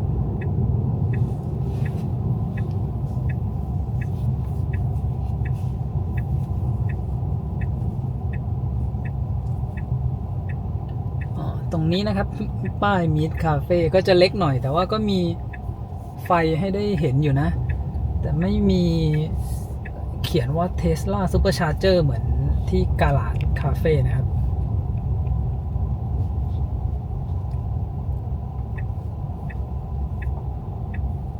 ตัวคาเฟ่เนี่ยเปิด7 โมงถึง 4 ทุ่มคือนอกจากจะเป็นคาเฟ่แล้วเขามีที่พักด้วยนะครับเดี๋ยวลองมองหาซูเปอร์ชาร์จก่อนอยู่ไหนซ้ายมือที่นี่เขาตั้งป้ายกันไว้ด้วยนะเผื่อใครไม่รู้แล้วก็มาจอดนะครับเดี๋ยวต้องไปขยับป้ายก่อนเรามาถึงเร็วขึ้น30นาทีจากเวลาที่ Google คำนวณนะครับก็ใช้ความเร็ว100ถึง120กิโลเมตรต่อชั่วโมงเป็นส่วนใหญ่เลยนะยกเว้นช่วงที่ทำถนนมาดูที่ตรง last charge นะครับอันนี้ก็จากที่เราชาร์จเต็ม 100% มา225กิโลเมตรใช้ไฟไปทั้งหมด30กิโลวัตต์อเวอร์แล้วก็ค่าเฉลี่ยการใช้พลังงานเนี่ยก็เพิ่มขึ้นมาแล้วนะครับเป็น134วัตต์อเวอร์ต่อกิโลเมตรอันนี้คือการใช้ความเร็วเดินทางเลยนะ120กิโลเมตรต่อชั่วโมงส่วนระยะทางจากกรุงเทพนะครับมาถึงที่มีดคาเฟ่เนี่ย629กิโลเมตรใช้ไฟไปทั้งหมด77กิโลวัตต์อเวอร์แล้วก็ค่าเฉลี่ยการใช้พลังงานรวมเนี่ย123วัตต์อเวอร์ต่อกิโลเมตรก็เพิ่มขึ้นมาจากตอนแรกที่อยู่ประมาณ116วัตต์อเวอร์ต่อกิโลเมตรนะครับตรงทริป B เนี่ยก็เหมือนกันกับ last charge นะเพราะว่ารีเซ็ตมาจากที่นั่นนะครับเดี๋ยวผมกดนำทางไปที่ภูเก็ตนะครับตรงแถวสนามบินเพราะว่าเราจะพักอยู่แถวๆนั้นดูนะครับว่าแบตเตอรี่ 47% เนี่ยถ้าเรากดไปที่ภูเก็ตบอกว่าจะไปภูเก็ตแล้วแบตเตอรี่เหลือ 5% นะครับจริงๆนี่เราชาร์จแค่อาจจะ 10-20 นาทีนะเพื่อเอาให้แบตมันเยอะๆหน่อยจะได้ขับที่ความเร็วสูงได้แต่ผมจะลองชาร์จให้มันเต็ม 100% ดูนะครับแล้วเดี๋ยวผมจะลองกดระยะทางรอบๆนี้ให้ดูว่าถ้าเราชาร์จแบตเต็ม 100% จากที่เนี่ยเราจะวิ่งไปได้ไกลที่สุดถึงไหนนะจากที่สุราษฎร์ธานีนะครับอย่างที่บอกไปก่อนหน้านี้นะครับว่าการชาร์จเนี่ยมันง่ายมากไม่ต้องสแกนเลยนะแค่ยกออกมากดปุ่มพร้อมชาร์จนะครับแล้วก็ไม่ต้องกดดึงฝาอะไรตรงนี้ออกด้วยเสียบไปปุ๊บไม่ถึงนาทีก็เริ่มชาร์จแล้วนะครับแล้วก็ตอนนี้แบตเตอรี่เรามีอยู่ 47% กำลังไฟที่ชาร์จเดี๋ยวให้ดูในรถนะครับขึ้นไปที่110กิโลวัตต์131กิโลวัตต์จริงๆแล้วเมื่อกี้ที่ผมกดในรถให้ดูแล้วนำทางไปที่สนามบินภูเก็ตนะครับมันยังไปถึงแล้วแบตเตอรี่ยังเหลืออีกนิดนึงนะคือถ้าเราชาร์จที่เนี่ย10นาทีก็พอละผมว่าแต่ว่าผมจะชาร์จให้เต็ม 100% นะครับอย่างที่บอกเมื่อกี้แล้วดูว่าเราวิ่งไปถึงภูเก็ตเนี่ยแบตจะเหลือจริงๆสักกี่เปอร์เซ็นต์หรือว่าถ้าเรากดนำทางไปทางใต้ลงไปอีกมันจะไปได้ไกลสักขนาดไหนนะครับจากการนำทางของแผนที่แล้วก็เรื่องของการชาร์จนะครับที่ผมทำให้ดูว่ามันง่ายมากอย่างเช่นจุดชาร์จตรงเนี้ยไม่มีหลังคานะครับสมมุติเรามาถึงแล้วฝนตกเราก็แค่แบบรีบวิ่งนะครับอาจจะกางร่มไปดึงหัวชาร์จมาเสียบชาร์จปุ๊บเข้ารถได้เลยเรียบร้อยแต่ถ้าเป็นสถานีชาร์จอื่นอาจจะต้องยกมือถือออกมาไปสแกน QR code หน้าตู้กว่าจะเริ่มกดชาร์จนะครับแล้วก็เหมือนกันเวลาที่เราชาร์จเสร็จก็แค่มาปลดหัวชาร์จแล้วก็ไปเสียบคืนอันนี้มันก็ปิดให้เลยแต่ถ้าเป็นตู้อื่นทั้งหัวชาร์จอันใหญ่แล้วก็หนักนะครับเนี่ยต่างกันชัดเจนเลยนะการชาร์จเขาก็ทำได้ง่ายมากเลยนะครับสำหรับจุดชาร์จที่นี่นะครับสังเกตดูตรงหมอนรองล้อนะคือเขาทำมาสูงกว่าที่อื่นนะครับปกติแล้วเนี่ยหมอนรองล้อตรง Tesla Supercharger มันจะสูงสักประมาณ10เซนแต่ของที่เนี่ยเดี๋ยวผมวัดให้ดูนะ15เซนนะครับคือถ้ามาชาร์จที่นี่ต้องระวังนะถอยเข้ามาเนี่ยอย่างเช่นผมบรรทุกน้ำหนักมา200กิโลกรัมเนี่ยรถมันก็เตี้ยลงมาอีกนิดนึงแล้วอันเนี้ยทำไว้สูงมากดูนะครับเฉียดเลย แล้วก็ถ้าเป็นรุ่น Performance เนี่ยโมเดล3 Performance น่ะไม่ต้องบรรทุกหนักก็เตี้ยกว่านี้อีกนิดนึงด้วยนะครับคือเดี๋ยวผมต้องแจ้งเขาไว้หน่อยนะมันสูงเกินไปนะครับควรจะสูงแค่สักประมาณ10เซนติเมตรก็พอแล้วก็ถ้าผมไม่ถอยเข้ามาชิดขนาดนี้นะสายชาร์จมันตึงนะครับมันจะเสียบไม่ถึงก็เลยพยายามถอยเข้ามาให้ได้ใกล้ที่สุดนะผมวัดระยะให้ดูนะครับด้านหน้าเนี่ย71เซนส่วนด้านหลังที่เราบรรทุกน้ำหนักมานะครับมันก็จะเตี้ยลงไปอีกนิดนึงเหลือประมาณ70นะครับเตี้ยลงไปเซนหนึ่งชาร์จมาได้ประมาณ6นาทีนะครับแบตเตอรี่จาก47เนี่ยขึ้นมา 66% สำหรับเปอร์เซ็นต์แบตที่บอกว่าจะไปถึงเนี่ยเหลือ 24% แล้วนะครับจริงๆอย่างที่บอกนะครับเราชาร์จแค่ไม่เกิน10นาทีเนี่ยเราขับยาวถึงภูเก็ตได้เลยตรงนี้บอกแบตเหลือตั้ง 24-25% แล้วขับไม่เกิน120กิโลเมตรเนี่ยยังไงก็ถึงนะครับอันนี้แบบรวมน้ำหนักบรรทุกมาด้วย200กิโลกรัมแล้วนะครับถ้าขับแค่ 1-2 คนเนี่ยก็จะประหยัดพลังงานกว่านี้อีกนะสำหรับที่ชาร์จจุดนี้นะครับถ้าเรามาถึงหลัง4 ทุ่มเนี่ยเขาปิดหมดแล้วก็จะไม่มีห้องน้ำให้เข้านะอย่างกาลาดคาเฟ่ที่ชุมพรอันนั้นยังมีห้องน้ำอยู่ด้านหลังนะครับอันนี้ก็เป็นข้อมูลแจ้งไว้นะครับเพราะว่าในส่วนของที่พักเนี่ยตอนกลางคืนรีเซพชันอะไรตรงนี้ผมก็ไม่เห็นนะคืออันเนี้ยถ้ากลางวันตรงนี้จะเป็นคาเฟ่ตรงนี้ก็เหมือนกันนะครับเมื่อกี้เดินไปตรงนั้นมันก็มืดๆนะไม่น่าจะมีห้องน้ำที่สามารถเข้าได้ช่วงที่เขาปิดแล้วนะครับบริเวณด้านหลังนั้นไปก็จะเป็นพวกห้องพักแล้วก็จะมีที่จอดรถสำหรับผู้เข้าพักที่นี่นะครับยาวไปทางนู้นเลย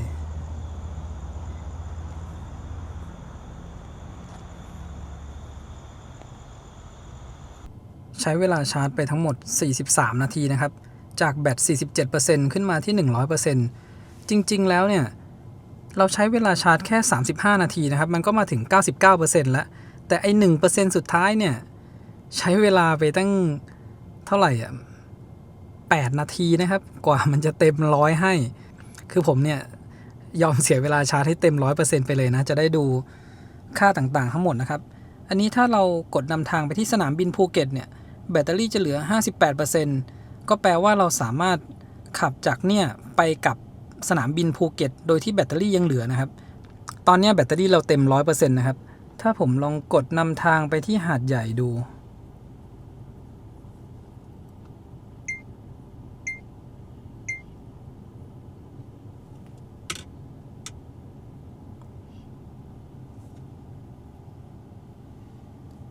เดี๋ยวลองคำนวณนะครับ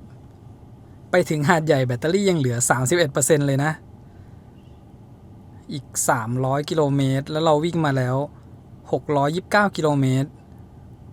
เรียกว่าชาร์จจากซุปเปอร์ชาร์จที่เนี่ยขับไปถึงที่หาดใหญ่แบตเหลือ 31% ก็สบายๆเลยนะครับอีกหน่อยเนี่ยถ้ามีซุปเปอร์ชาร์เจอร์ที่หาดใหญ่แล้วเนี่ยเราน่าจะเดินทางถึงเบตงได้สบายๆเลยนะเดี๋ยวผมลองกดนำทางไป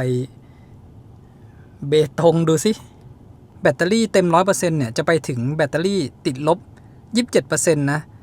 จากที่เมื่อกี้เราลองกดนำทางไปหาดใหญ่ดูแล้วแบตเตอรี่จะเหลือประมาณ 30% เนี่ยก็แปลว่าถ้าอีกหน่อยมีซุปเปอร์ชาร์เจอร์ที่หาดใหญ่เราไปแวะชาร์จที่นั่นให้แบตเพิ่มมาอีกสัก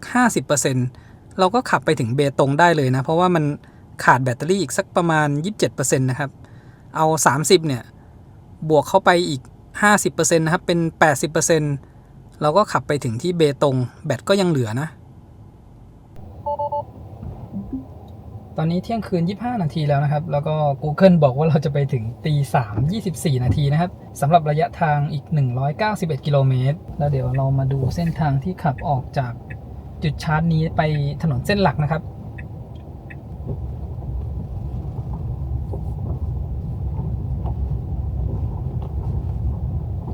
พอเราเลี้ยวออกมานะครับด้านซ้ายก็จะมีทางให้ขับต่อไปได้ตรงนี้จะเป็นไม่ได้เป็นทางลาดยางนะครับก็จะเป็นทางดินผสมกับหินนะ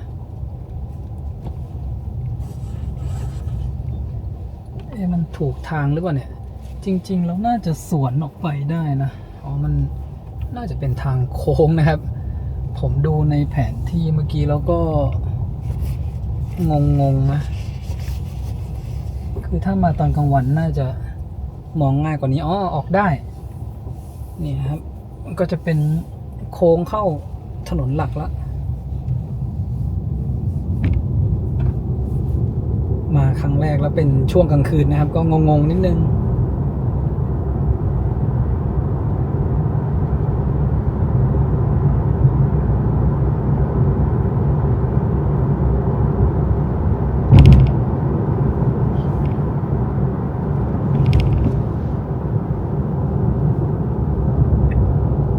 วิ่งกลับเข้ามารวมที่ถนนเส้นหลักนะครับที่เราจะวิ่งไปภูเก็ตแล้ว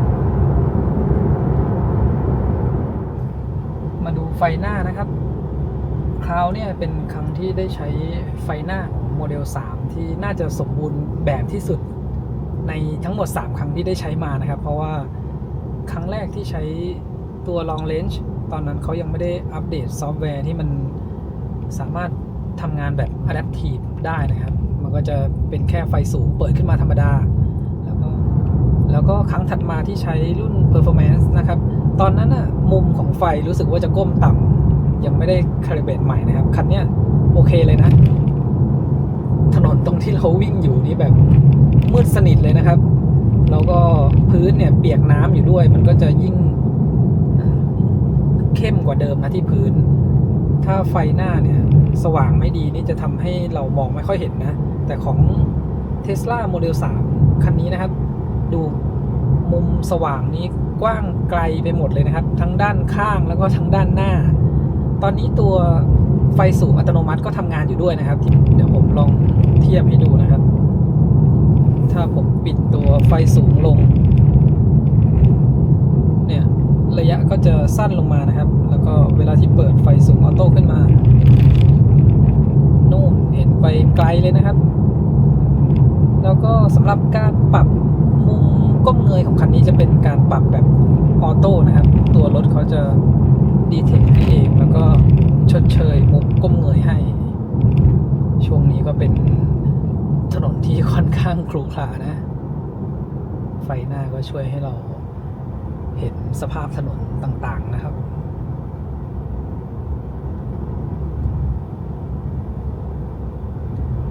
โดยรวมสำหรับไฟหน้าเนี่ยตั้งแต่ใช้มาวันนี้นะช่วงฝนตกหนักๆก็ทำงานได้ค่อนข้างดีเลยแหละถือว่าผ่านเลยนะครับ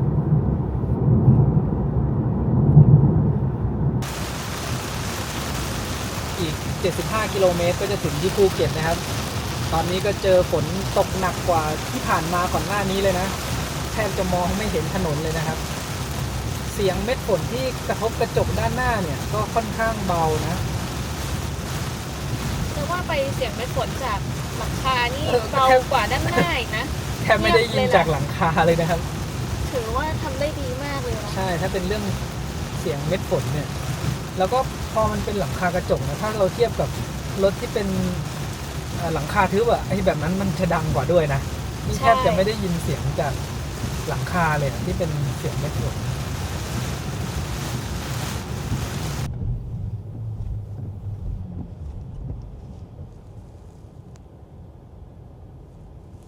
น้ำหนักรวม 2,110 กิโลกรัมนะครับ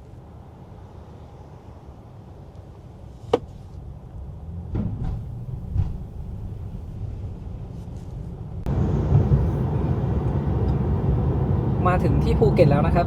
ระยะทางรวม804กิโลเมตรค่าเฉลี่ยการใช้พลังงานอยู่ที่127วัตต์เอาร์ต่อกิโลเมตรนะครับขับมาถึงที่พักจังหวัดภูเก็ตแล้วนะครับระยะทางที่เราขับมาจากสุราษฎร์ธานี191กิโลเมตรใช้พลังงานไปทั้งหมด27กิโลวัตต์เอาร์แล้วก็ค่าเฉลี่ยการใช้พลังงานเนี่ยอยู่ที่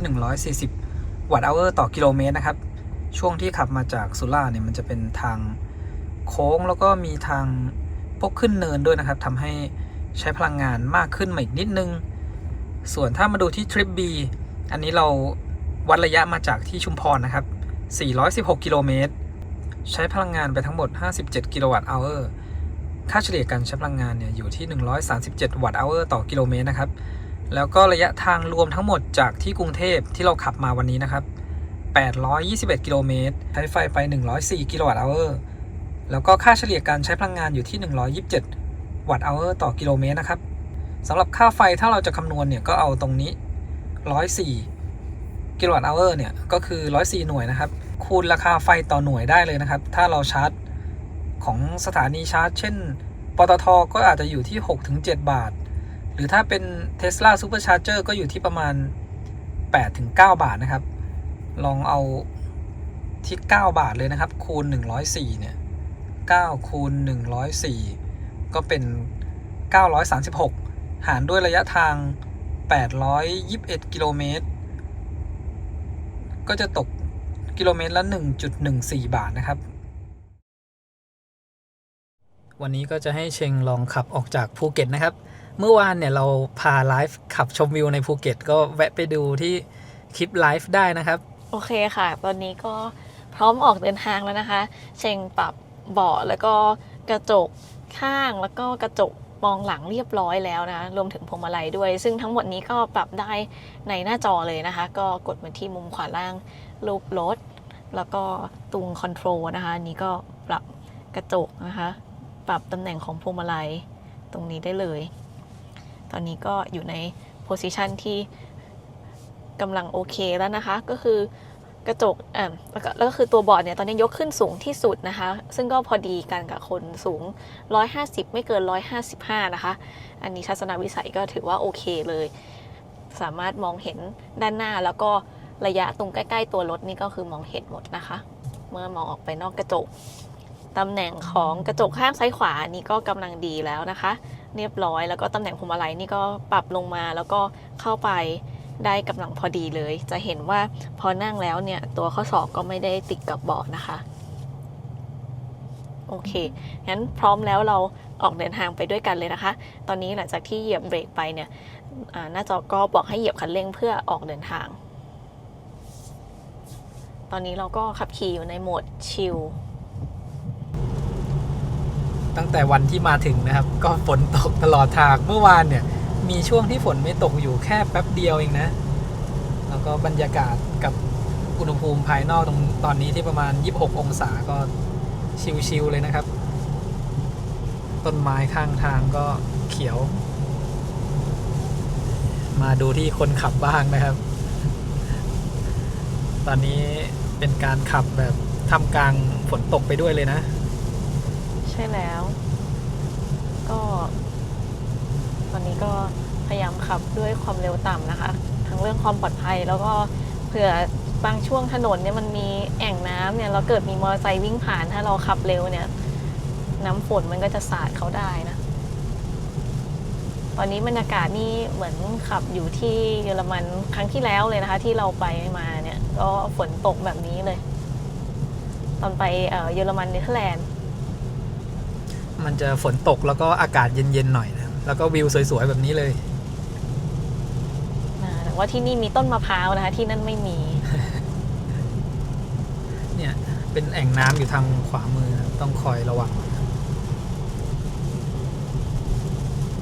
เดี๋ยวให้ดูค่าความดังของเสียงช่วงที่ฝนตกแรงๆนะครับภายในห้องโดยสารเนี่ยเริ่มที่กระจกหน้าก่อนนะครับ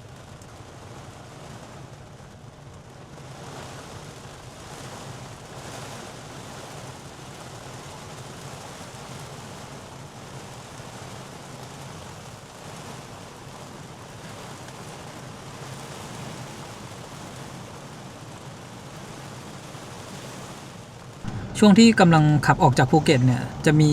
ส่วนที่วิ่งผ่านหาดทรายแก้วนะครับก็จะได้เห็นบรรยากาศทะเลเดี๋ยวผมซูมให้ดูหน่อยนะตอนนี้ฝนตกทั้งวันนะครับตั้งแต่เมื่อวานแล้วบรรยากาศบริเวณนี้นะครับถ้าฝนไม่ตกเนี่ยเราก็แวะชิลๆได้ก่อนที่จะกลับจากภูเก็ตนะมีร้านอาหารด้วยร้านอาหารสวัสดิการนะครับถ้าดูในแผนที่นะครับเนี่ยจะอยู่ตรงนี้เลยแล้วเดี๋ยวเราก็จะข้ามสะพานสารสินออกจากภูเก็ตนะครับตอนนี้ขับมาถึงเขตพังงาแล้วนะครับ วิวข้างหน้านี่สวยมากเลยนะคะ เห็นภูเขาสลับกับหมอกนะคะเพราะตอนนี้ฝนตกด้วย โอ้สวยจริงๆขับมาสักพักแล้วนะคะ ก็รู้สึกว่าคันนี้เนี่ยขับดีนะคะจริงๆเป็นโมเดล3คันที่3ที่เราได้ลองนะก่อนอันนี้เราก็ได้ลองตัว Long Range กับ Performance ไปคือสิ่งหนึ่งที่รู้สึกได้เลยนะคะก็คือ One Pedal Mode ของ Tesla Model 3 Highland เนี่ยเขาคอนฟิกเรื่องของความสมูทมาได้ดีขึ้นมากๆเลยเมื่อเทียบกับโมเดลเก่านะคะแม้ว่าจะเพิ่งมาลองขับเนี่ยการถอยเท้าออกจากคันเร่งเนี่ยรถจะค่อยๆลดความเร็วนะคะอาการหน้าขมำเนี่ยน้อยมากๆเลยนอกจากนี้เนี่ยช่วงที่ขับมานี่ก็มีฝนตกตลอดทางเลยนะคะ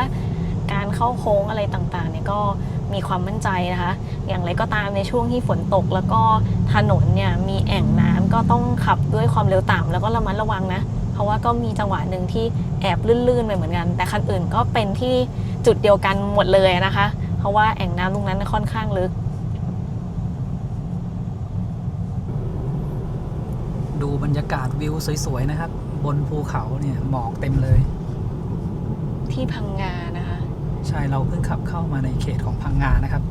แล้วก็จะไปผ่านกระบี่ไปสุราษฎร์ธานีต่อนะครับ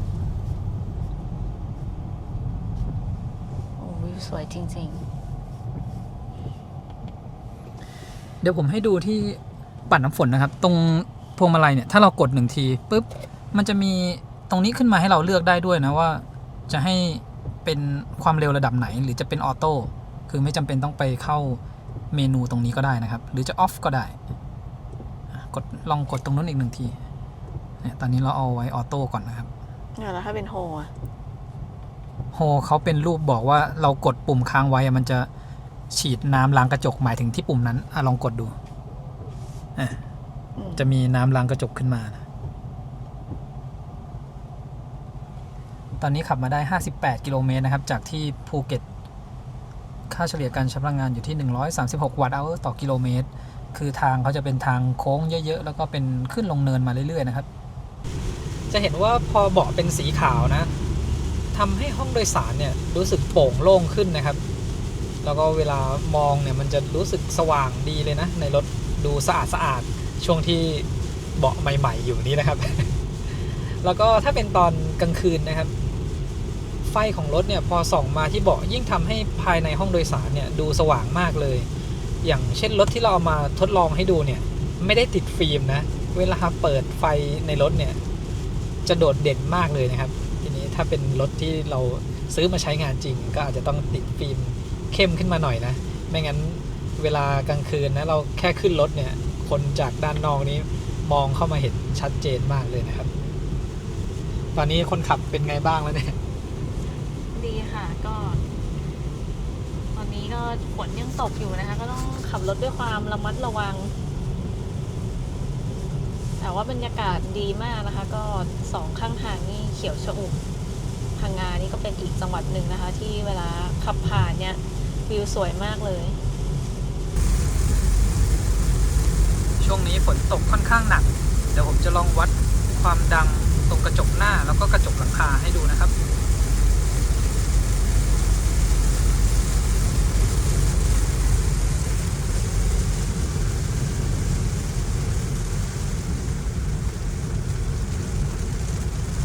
จะเห็นว่าค่าความดังเนี่ยตรงกระจกหลังคาเนี่ยมันจะไม่ค่อยดังมากเพราะว่าเวลาที่ฝนลงมาโดนหลังคามันจะไม่โดนแบบให้เห็นเป็นเม็ดชัดๆนะครับมันก็จะพัดไปด้านหลังแต่ข้างหน้าเนี่ยมันปะทะกับกระจกตรงๆเลยเสียงก็เลยดังมาจากข้างหน้าเป็นหลักนะครับยกเว้นว่าเวลาที่เราจอดรถนิ่งๆอยู่เนี่ยถึงจะได้ยินเสียงที่ฝนกระทบกับกระจกด้านบนหลังคานะครับ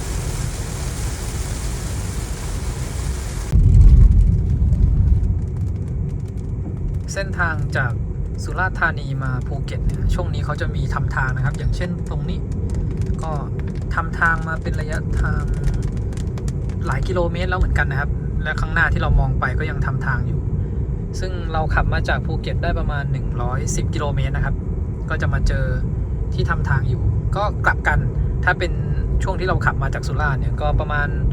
50-60 กิโลเมตรนะครับที่จะเริ่มเจอทำถนนเดี๋ยวผมให้ดูในแผนที่นี้นะครับเราเหลือระยะทางอีก75กิโลเมตรที่จะไปซุปเปอร์ชาร์จที่สุราษฎร์ธานีแล้วก็บนหน้าจอตอนนี้บอกว่าเราไปถึงที่ซุปเปอร์ชาร์จเนี่ยแบตเตอรี่จะเหลือ 17% นะครับตอนแรกที่เราออกเดินทางเขาบอกว่าจะไปถึงเหลือ 20% พอเราขับไปเรื่อยๆเนี่ยการขับขี่ของเรามันก็อาจจะมีช้าบ้างแล้วก็เร่งแซงบ้างนะครับมีฝนตกด้วยอาจจะทำให้กินไฟเพิ่มขึ้นทำให้ตรงนี้เขาคำนวณใหม่นะเหลือ 17% ซึ่งใน Tesla เนี่ยก็ยังไม่น่าห่วงนะครับว่าแบตเหลือ 17%ระยะทางที่เขาคำนวณให้เนี่ยมันค่อนข้างไว้ใจได้นะครับ Tesla นี่แบตเหลือ 0% ก็ยังขับต่อได้อีกนิดนึงด้วยนะพอมีเปอร์เซ็นต์บอกตรงนี้ลดเหลือ 16% แล้วมันทำให้เราสามารถปรับเปลี่ยนการขับขี่ได้นะครับเช่นเดี๋ยวพอถ้าเกิดเราขับเร็วเกินไปเขาบอกว่าจะเหลือ 10% ตอนนั้นเราต้องขับให้มันช้าลงนะครับเพื่อให้ไปถึงปลายทางแล้วแบตเตอรี่ยังเหลือใกล้เคียงกับหน้าจอที่คำนวณนะครับตรงตัวเลขตรงเนี้ยถ้าเราใช้ความเร็วอยู่ประมาณสัก80-100 กิโลเมตรต่อชั่วโมงเนี่ยมันก็จะทำได้ใกล้เคียงกับที่เขาคำนวณให้นะครับพอดีว่าเส้นทางที่เราขับวันนี้มันจะเป็นขึ้นลงเนินแล้วก็มีโค้งเยอะนะครับทำให้การใช้พลังงานเนี่ยอาจจะใช้เยอะกว่าที่ประเมินอีกนิดหน่อยอีก2กิโลก็จะถึงที่ชาร์จนะครับซูเปอร์ชาร์เจอร์ที่สุราษฎร์ธานีถ้าเป็นขาขับกลับกรุงเทพเนี่ยเดี๋ยวเราต้องกลับรถนะครับเพื่อที่จะไปซูเปอร์ชาร์จ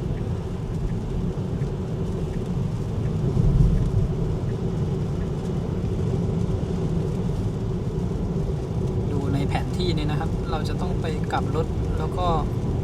พอกลับเสร็จปุ๊บต้องไปกลับทางโน้นอีกเหมือนตอนที่ขับมาที่ผมพาถ่ายให้ดูเราต้องเลี้ยวเข้าไปทางนี้แล้วก็กลับรถมาจุดนี้อันนี้ก็จะใช้เวลานิดนึงนะครับเนี่ยประมาณ2นาที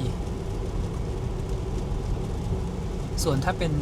ซุปเปอร์ชาร์จถัดไปที่อยู่ชุมพรอันนั้นจะอยู่ฝั่งเดียวกันกับที่เราขับกรุงเทพก็ไม่ต้องกลับรถนะครับจุดกลับรถนี้จะอยู่ด้านใต้สะพานนี้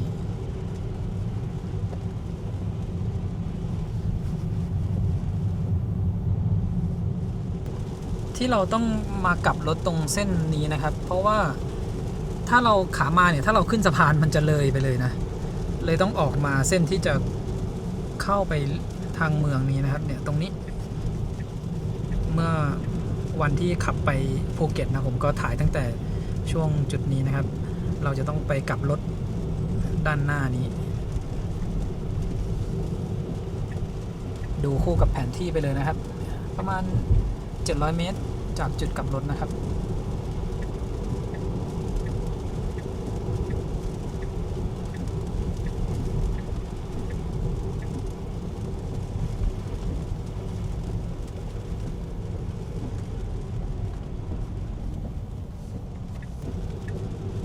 ตรงนี้นะครับด้านหน้ารถกระบะคันสีทอง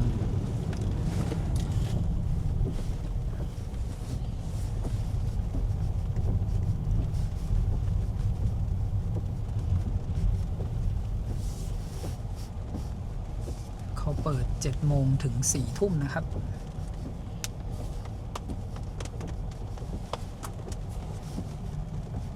นี่เรามาถึงแล้ววันนี้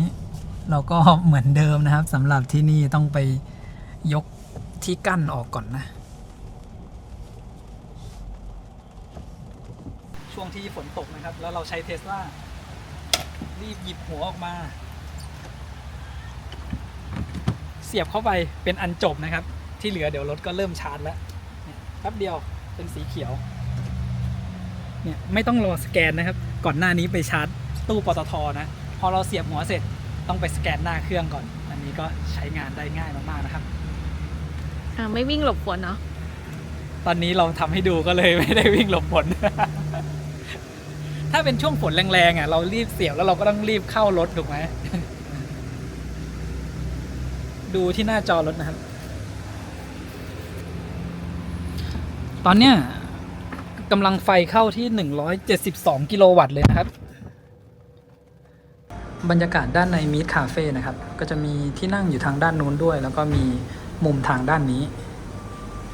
เรามาถึงเนี่ยประมาณบ่าย2กว่าจะเริ่มชาร์จก็น่าจะสักบ่าย2:10 นาทีนะตอนนี้บ่าย2:47แล้วนะครับ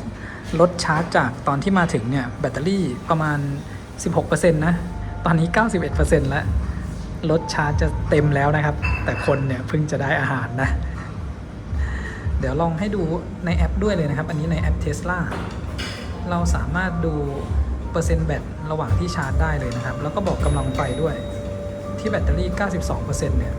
กำลังไฟเข้าอยู่ 33 กิโลวัตต์แล้วก็เดี๋ยวผมลองกดให้ดูนะอันนี้เปิดแอร์นะครับเปิดแอร์ในรถนี่ดูได้เลยนะเรากดเปิดแอร์ที่เบาะก็ได้หรือจะอุ่นเบาะก็ยังทำได้เห็นเป็นภาพแอนิเมชันเลยนะครับอันนี้ก็ชาร์จอยู่แล้วก็ลมแอร์นะครับตั้งอุณหภูมิตรงนี้ได้เลยมีเลือกแคมป์โหมดด็อกโหมดจากในแอปได้เลยมี Cabin Overheat Protection นะครับถ้าเปิดไว้ก็คือเราสามารถเซตได้ถ้าอุณหภูมิภายในห้องโดยสารเนี่ยสูงเกินตัวเครื่องปรับอากาศที่เป็นแอร์เนี่ยก็จะทำงานนะครับลองดูที่คอนโทรลก็มีเปิดไฟหน้าให้กระพริบนะครับมีกดแตรสตาร์ทเครื่องแล้วก็เอากระจกลงนะครับให้ระบายอากาศได้เมื่อกี้นี่สามารถกดเปิดกระโปรงด้านหน้าด้านหลังได้จากในแอปนี้เลยนะครับ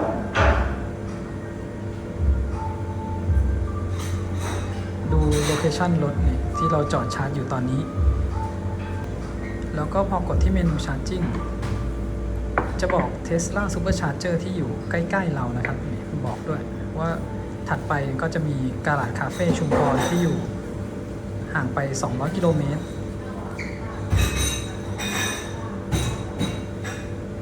ดูที่ Security นะครับถ้าเราจะดูรอบๆตัวรถเราเนี่ยต้องเปิด Sentry Mode นะแล้วก็สามารถดูรอบตัวรถได้เลยนะครับกล้องที่อยู่บริเวณกระจกหน้ากล้องด้านข้างประตูแล้วก็กล้องหลังนะครับแล้วก็จะมีกล้องตรงมุมนี้ถ้าเรากดดู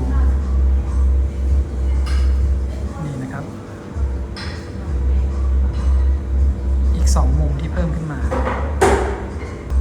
ก็ใช้งานได้หลายๆอย่างนะครับในแอปของ Tesla เนี่ยใช้เฉพาะมือถือก็ได้เนี่ยที่เป็นโฟนคีย์ไม่ต้องพกบัตรหรือกุญแจรถนะครับ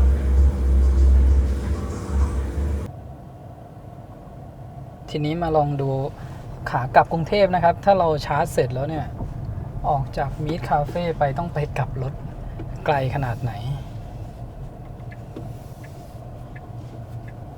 คือถ้าเรามาแวะชาร์จแล้วก็กินข้าวด้วยที่เป็นร้านอาหารนะครับยังไงรถเราชาร์จเต็ม 100% ก่อนแน่ๆขามาที่แวะกินข้าวที่กาลาดคาเฟ่นะครับรถชาร์จเสร็จไปตั้งแต่ประมาณ50 นาทีอ่ะข้าวเราเพิ่งมาตอนที่รออยู่ในร้านได้ประมาณ40 นาทีนะครับกว่าจะกินข้าวเสร็จอีกชาร์จเต็มพอดีจากแบตเตอรี่ 14% ด้วยนะแล้วก็วันนี้ที่เรามาชาร์จที่มีคาเฟ่เนี่ยมาถึงแบตเตอรี่เหลือประมาณ 16% ก็กว่าจะสั่งข้าวกว่าข้าวจะมาผ่านไปแล้ว30 กว่านาที40 กว่านาทีแบตรถก็เกือบเต็มเหมือนเดิมนะครับคันนี้เราชาร์จสักประมาณ20 นาทีเนี่ยสามารถวิ่งต่อได้200 กิโลเมตรเลยนะแล้วก็ช่วงที่มันจะช้าจริงๆคือช่วง 99% ไปถึง 100% น่ะจริงๆเราไม่ต้องรอก็ได้นะครับมันใช้เวลาไป 7-8 นาทีเลยนะที่ใช้เวลาไปช่วง99ถึง 100% เนี่ยถ้าเป็นเดินทางแบบ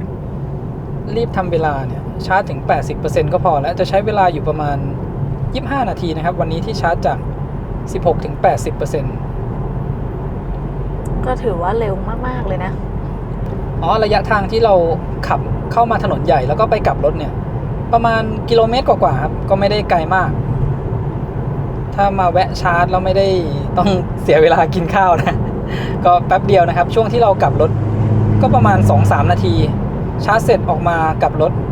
ก็ประมาณ2 นาทีนะครับมาถึงที่กลับรถแล้ว ใช่ก็ถ้าใครไม่ได้กินข้าวนะคะ อาจจะสั่งน้ำแล้วก็กินขนมเบเกอรี่เค้กอย่างเงี้ยก็ใช้เวลาน้อยลง ก็อาจจะพอดีกันกับชาร์จเสร็จพร้อมออกเดินทางต่อ ผมลองดูเวลาระหว่างชาร์จตั้งแต่ขามาจนขากลับนะครับด้วยคันเนี้ยที่ใช้พลังงานน้อยมากๆเวลาเราขับทางไกลความเร็วสักไม่เกิน100กิโลเมตรต่อชั่วโมงเนี่ยมันก็จะอยู่ประมาณไม่เกิน120ถึง130วัตต์เอาร์ต่อกิโลเมตรซึ่งใช้เวลาชาร์จ10ถึง20นาทีเนี่ย200กิโลเมตรนี่ไปต่อได้เลยนะครับลองใช้ออโต้ไพลอตช่วงที่ทำถนนนะครับแล้วก็มีแบรีเออร์กั้นด้านขวาคือไม่มีเส้นจราจรนะแต่ด้านซ้ายมีนะครับสามารถเปิดใช้งานออโต้ไพลอตได้นะครับใน Tesla เนี่ยระบบที่ป้องกันตัวรถออกนอกเลนเขาจะชื่อว่า Lane Departure Avoidance นะครับก็คือ Lane Keep ที่อยู่ในรถยี่ห้ออื่นๆนั่นเองทีนี้การทำงานของเขาเนี่ย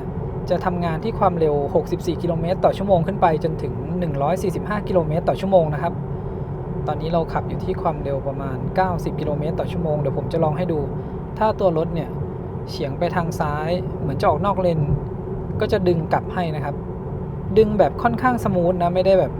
ดึงแรงๆนะครับลองเส้นกลางแบบนี้นะครับเราสามารถเลือกได้นะว่าจะให้เตือนหรือว่าจะให้ช่วยดึงกลับถ้าเลือกเป็นเตือนดูจะสั่นเตือนนะครับแต่ไม่ได้ดึงแต่ถ้าเป็นแอสซิสต์เนี่ยจะดึงพวงมาลัยกลับเข้าเลนให้เราด้วยเลยก็สามารถเปิดใช้งานหรือปิดใช้งานก็ได้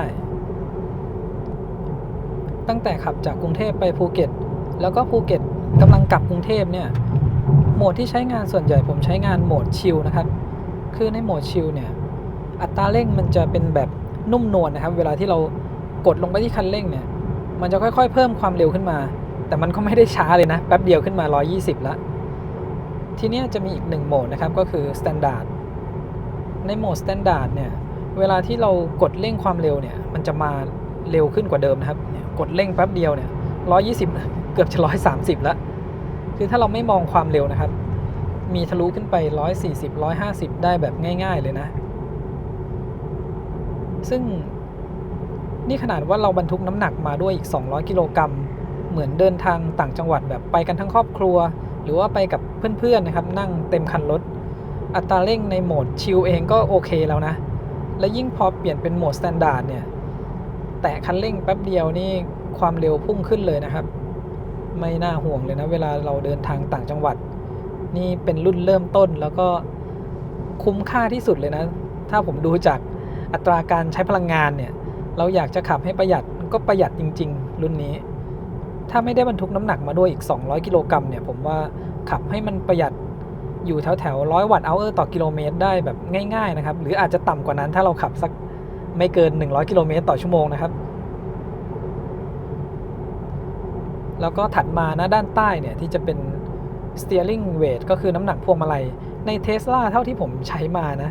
ไม่ว่าจะเป็นรุ่น performance หรือตัวนี้นี่เองเนี่ยถ้าเราใช้งาน standard หรือ heavy เนี่ยผมว่ามันจะหนักไปหน่อยนะครับขับทางไกลเนี่ยถ้ามันมีโค้งเยอะๆนะจะรู้สึกว่าเมื่อยแขนนะครับนี่ตั้งแต่ใช้งานมาเนี่ยผมตั้งเป็นโหมดไลท์อย่างเดียวเลยนะเบาสุดผมก็รู้สึกว่าน้ำหนักมันกำลังโอเคเลยนะไม่ได้เบาไปนะบางคันเนี่ยถ้าเราเลือกเป็นเบาเนี่ยพวงมาลัยมันก็เบาเกินไปนะครับอันนี้ใช้งานเป็นไลท์มาตลอดเลยในคันนี้เนี่ยก็จะมีฟังก์ชันที่ซื้อเพิ่มเข้ามานะครับเป็น Full Self Driving ซึ่งในไทยยังใช้งานไม่ได้แต่มันก็จะรวม EAP เข้ามาด้วยนะครับใน Full Self Driving เนี่ยมันรวมทุกอย่างตั้งแต่ EAP จนถึงฟังก์ชันต่างๆที่อยู่ใน Full Self Driving สิ่งที่จะลองให้ดูได้ก็คือเดี๋ยวผมจะลองตัว Auto Lane Change นะครับที่มันจะอยู่ใน EAP เนี่ยเวลาที่เราต้องการเปลี่ยนเลนเราใช้งาน Auto Pilot อยู่นะเปิดไฟเลี้ยวซ้ายรถก็จะช่วยเปลี่ยนเลนให้นะครับเปลี่ยนได้ค่อนข้างสมูทนะเวลาที่เราเดินทางไกลเนี่ยเราต้องการเปลี่ยนเลนใช้ตัวนี้ช่วยถือว่าทำงานได้ดีเลยนะครับทีนี้ผมจะพูดถึงฟังก์ชันที่อยู่ใน EAP ที่ดูแล้วน่าจะได้ใช้งานมากกว่า Full Self Drive นะครับเพราะ Full Self Drive มันยังใช้งานในไทยไม่ได้ อีกอันนึงที่มีเนี่ยก็จะเป็นตัว Navigate on Autopilot ซึ่งตัวนั้นมันจะใช้ได้ในเมืองเป็นส่วนใหญ่นะครับหมายถึงว่ารอบๆเมืองใหญ่อย่างเช่นกรุงเทพอย่างนี้เวลาที่เราขับในทางหลวงเนี่ยเขาสามารถนำทางให้เราเข้าทางหลวงแล้วก็ออกจากทางหลวงให้ได้นะครับโดยที่เราจะต้องเป็นคนคอยกดเปิดไฟเลี้ยวอย่างเช่นเมื่อกี้ที่ผมลองให้ดูถ้าสมมุติมันจะเป็นทางออกจากทางหลวงเนี่ยเขาก็จะแนะนำขึ้นมาบนหน้าจอเราก็กดเปิดไฟเลี้ยวตัวรถก็จะเลี้ยวออกจากเส้นทางหลักไปนะครับนอกจากนั้นเนี่ยเวลาที่เราขับอยู่บนถนนอย่างเช่นอย่างนี้แล้วเราแช่ขวาไปนานๆเนี่ยเขาก็จะให้เรากลับเข้าไปที่เลนซ้ายนะครับเพราะว่าเลนขวาเนี่ยเอาไว้ให้แซงอย่างเดียวนะเดี๋ยวผมเพิ่มความเร็วขึ้นหน่อยแล้วก็เดี๋ยวลองเปิดไฟเลี้ยวให้ดูอีกทีอันนี้เป็นแดงๆเพราะว่ามีรถบรรทุกอยู่นะครับเป็นบายสปอตเขาก็ยังไม่เปลี่ยนเลนให้นะรอจนถึงจังหวะที่เหมาะสมถึงจะเปลี่ยนเลนให้นะครับ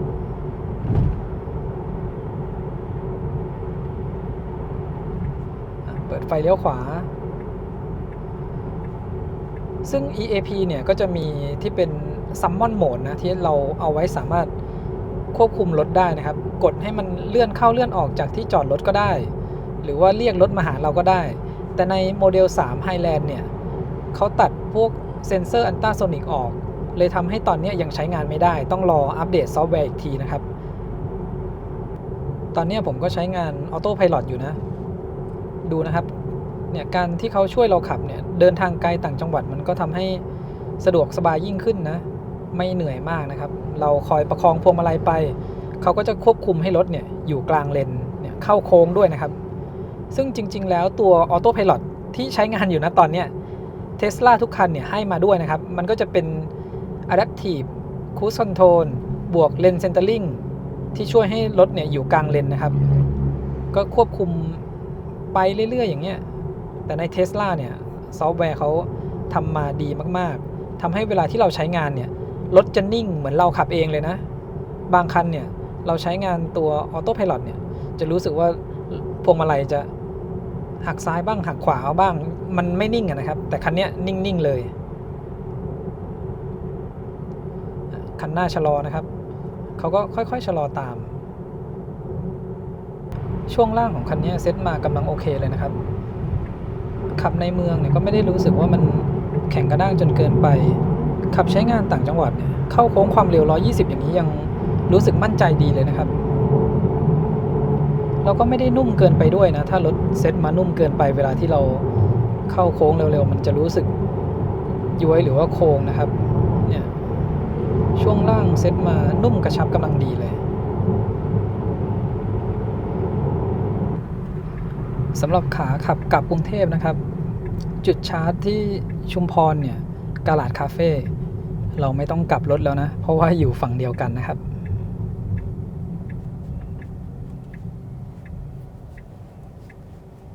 มีรถมาชาร์จพอดีเลยนะแต่ว่าที่นี่มีหัวชาร์จซูเปอร์ชาร์เจอร์ทั้งหมด4หัวนะครับไม่ต้องห่วงว่าจะไม่มีที่ชาร์จนะครับถึงแม้จะมีมาชาร์จหลายคันเนี่ยแต่ละคันเนี่ยก็ใช้เวลาชาร์จแค่แป๊บเดียวนะครับไม่เหมือนเวลาที่เราไปสถานีชาร์จอื่นๆนะอันนั้นก็จะมีรถหลายๆยี่ห้อก็จะมีทั้งชาร์จได้เร็วกับชาร์จได้ไม่ค่อยเร็วมากนะครับแต่ถ้าเป็น Tesla เนี่ยอย่างเช่นรุ่นเริ่มต้นเนี่ยคันนี้ก็ชาร์จได้กำลังไฟสูงสุดที่170กิโลวัตต์ถ้าเป็นรุ่น Long Range หรือ Performance เนี่ยก็250กิโลวัตต์ก็บอกได้เลยว่าเร็วทุกคันนะครับกลับมาถึงที่กรุงเทพแล้วนะครับตอนนี้แบตเตอรี่เราเหลือ 8%จุดสุดท้ายที่ชาร์จแบตมาเนี่ยก็คือที่ Tesla Supercharger ชุมพรเราชาร์จแบตเต็ม 100% มานะครับวิ่งกลับมาเป็นระยะทาง408กิโลเมตรแล้วก็ในขากลับเนี่ยใช้ความเร็วสูงกว่าช่วงที่ขับไปนะครับตอนขับกลับเนี่ยใช้ความเร็วประมาณ100ถึง120กิโลเมตรต่อชั่วโมงถ้ามีช่วงถนนโล่งๆเร่งแซงนี่ก็ใช้ความเร็วเร่งแซงตามปกติเลยนะครับไม่ได้ขับช้าเหมือนรอบที่ขับไปใช้ความเร็ว80ถึง100กิโลเมตรต่อชั่วโมงเราใช้ไฟไป51กิโลวัตต์เอาร์นะครับแล้วก็ค่าเฉลี่ยการใช้พลังงานอยู่ที่126วัตต์เอาร์ต่อกิโลเมตร แล้วก็ตรงทิป A เนี่ยคือระยะทางที่ขับไปกับกรุงเทพภูเก็ต 1,775 กิโลเมตรใช้ไฟไปทั้งหมด232กิโลวัตต์อเวอร์หรือก็คือ232หน่วยนะครับถ้าจะคำนวณค่าไฟว่าใช้ไปทั้งหมดเท่าไหร่เนี่ยเอาตัวเลข232เนี่ยคูณค่าไฟได้เลยนะครับอย่างเช่นอันเนี้ยผมใช้ Tesla Supercharger แทบจะล้วนๆนะครับมีใช้สถานีชาร์จอื่นนิดหน่อยช่วงที่ภูเก็ตเราเอา232เนี่ยคูณสัก 8.7 บาทก็จะได้ 2,018 บาทนะครับแล้วก็หารด้วยระยะทาง 1,775 ก็จะตกกิโลเมตรละ 1.1 บาทนะอันนี้เราคำนวณแบบเราใช้ซูเปอร์ชาร์เจอร์ซึ่งค่าชาร์จเนี่ยก็แทบจะแพงสุดแล้วนะครับแต่ถ้าเราไปชาร์จกับสถานีชาร์จอื่นเช่น EV Station ช่วง Off Peak ก็6 บาทกว่าหรือพวก PEA นะครับก็ยิ่งประหยัดกว่านี้นะคือคันนี้เขาประหยัดจริงๆนะครับดูค่าเฉลี่ยการใช้พลังงานเนี่ยแบบที่เราบรรทุกน้ำหนักไปด้วย200กิโลกรัมก็ยังอยู่แค่130วัตต์อเวอร์ต่อกิโลเมตรซึ่งช่วงที่ขับในภูเก็ตเนี่ยจะใช้ไฟค่อนข้างสูงหน่อยแล้วก็ตรงเนี้ยอย่างที่เห็นที่เราขับกลับมาจาก Tesla Supercharger ชุมพรนะครับนี่คือช่วงจากชุมพรถึงหัวหินเนี่ยผมใช้ความเร็วแบบเร่งแซงแทบจะตลอดเลยนะก็ยังค่าเฉลี่ยการใช้พลังงานเนี่ยอยู่แค่126วัตต์อเวอร์ต่อกิโลเมตรถ้าเป็นการขับ 1-2 คนเนี่ยแล้วใช้ความเร็วใกล้เคียงกันผมว่ามันน่าจะต่ำลงไปกว่านี้อีกนะครับพอร์ต USB-C ใน Tesla Model 3 Highland เนี่ยให้มาทั้งหมด3พอร์ตนะครับจะอยู่ด้านหลังตรงนี้2พอร์ตแล้วก็อยู่ในช่องเก็บของ1พอร์ตจ่ายกำลังไฟได้สูงสุดที่65วัตต์เราสามารถใช้ชาร์จพวก MacBook แล้วก็โน้ตบุ๊กได้เลยนะครับเช็คกำลังไฟของ Wireless Charger นะครับ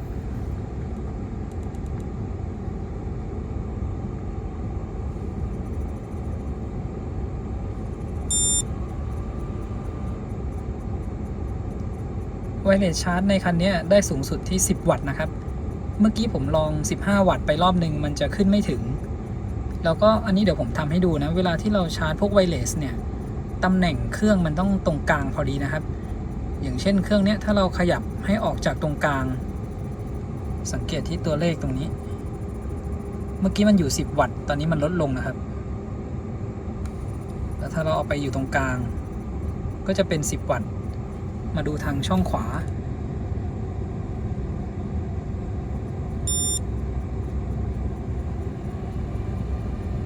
ได้ที่10วัตต์นะครับเดี๋ยวผมปรับเป็น15วัตต์ให้ดู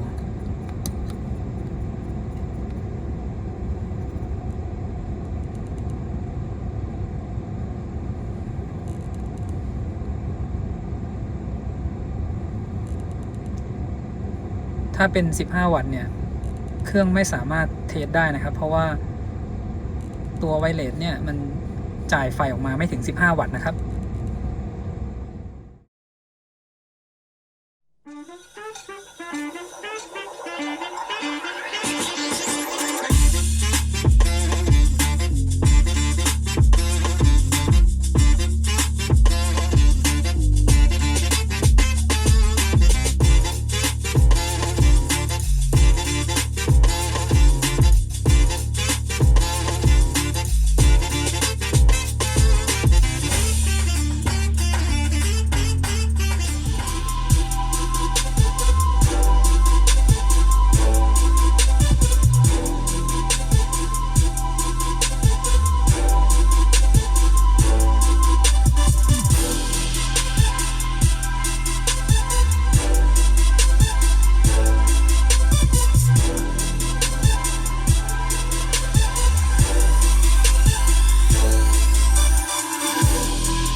Searching for treasures in my mind. I know I'll find it, 'cause the islands are showing me the way. I've been floating coast to coast,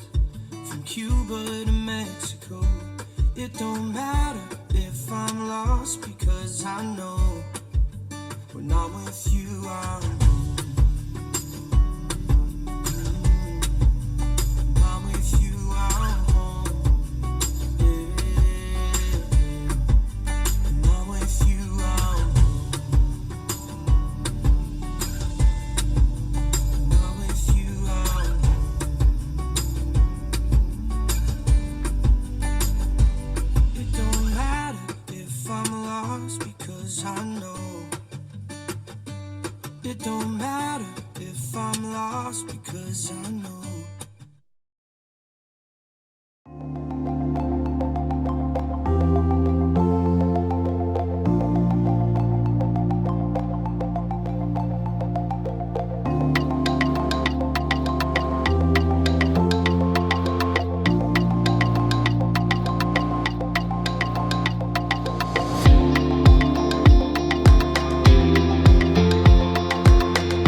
งจากที่ได้ใช้งานโมเดล3 Rear Wheel Drive คันนี้นะครับต้องบอกว่า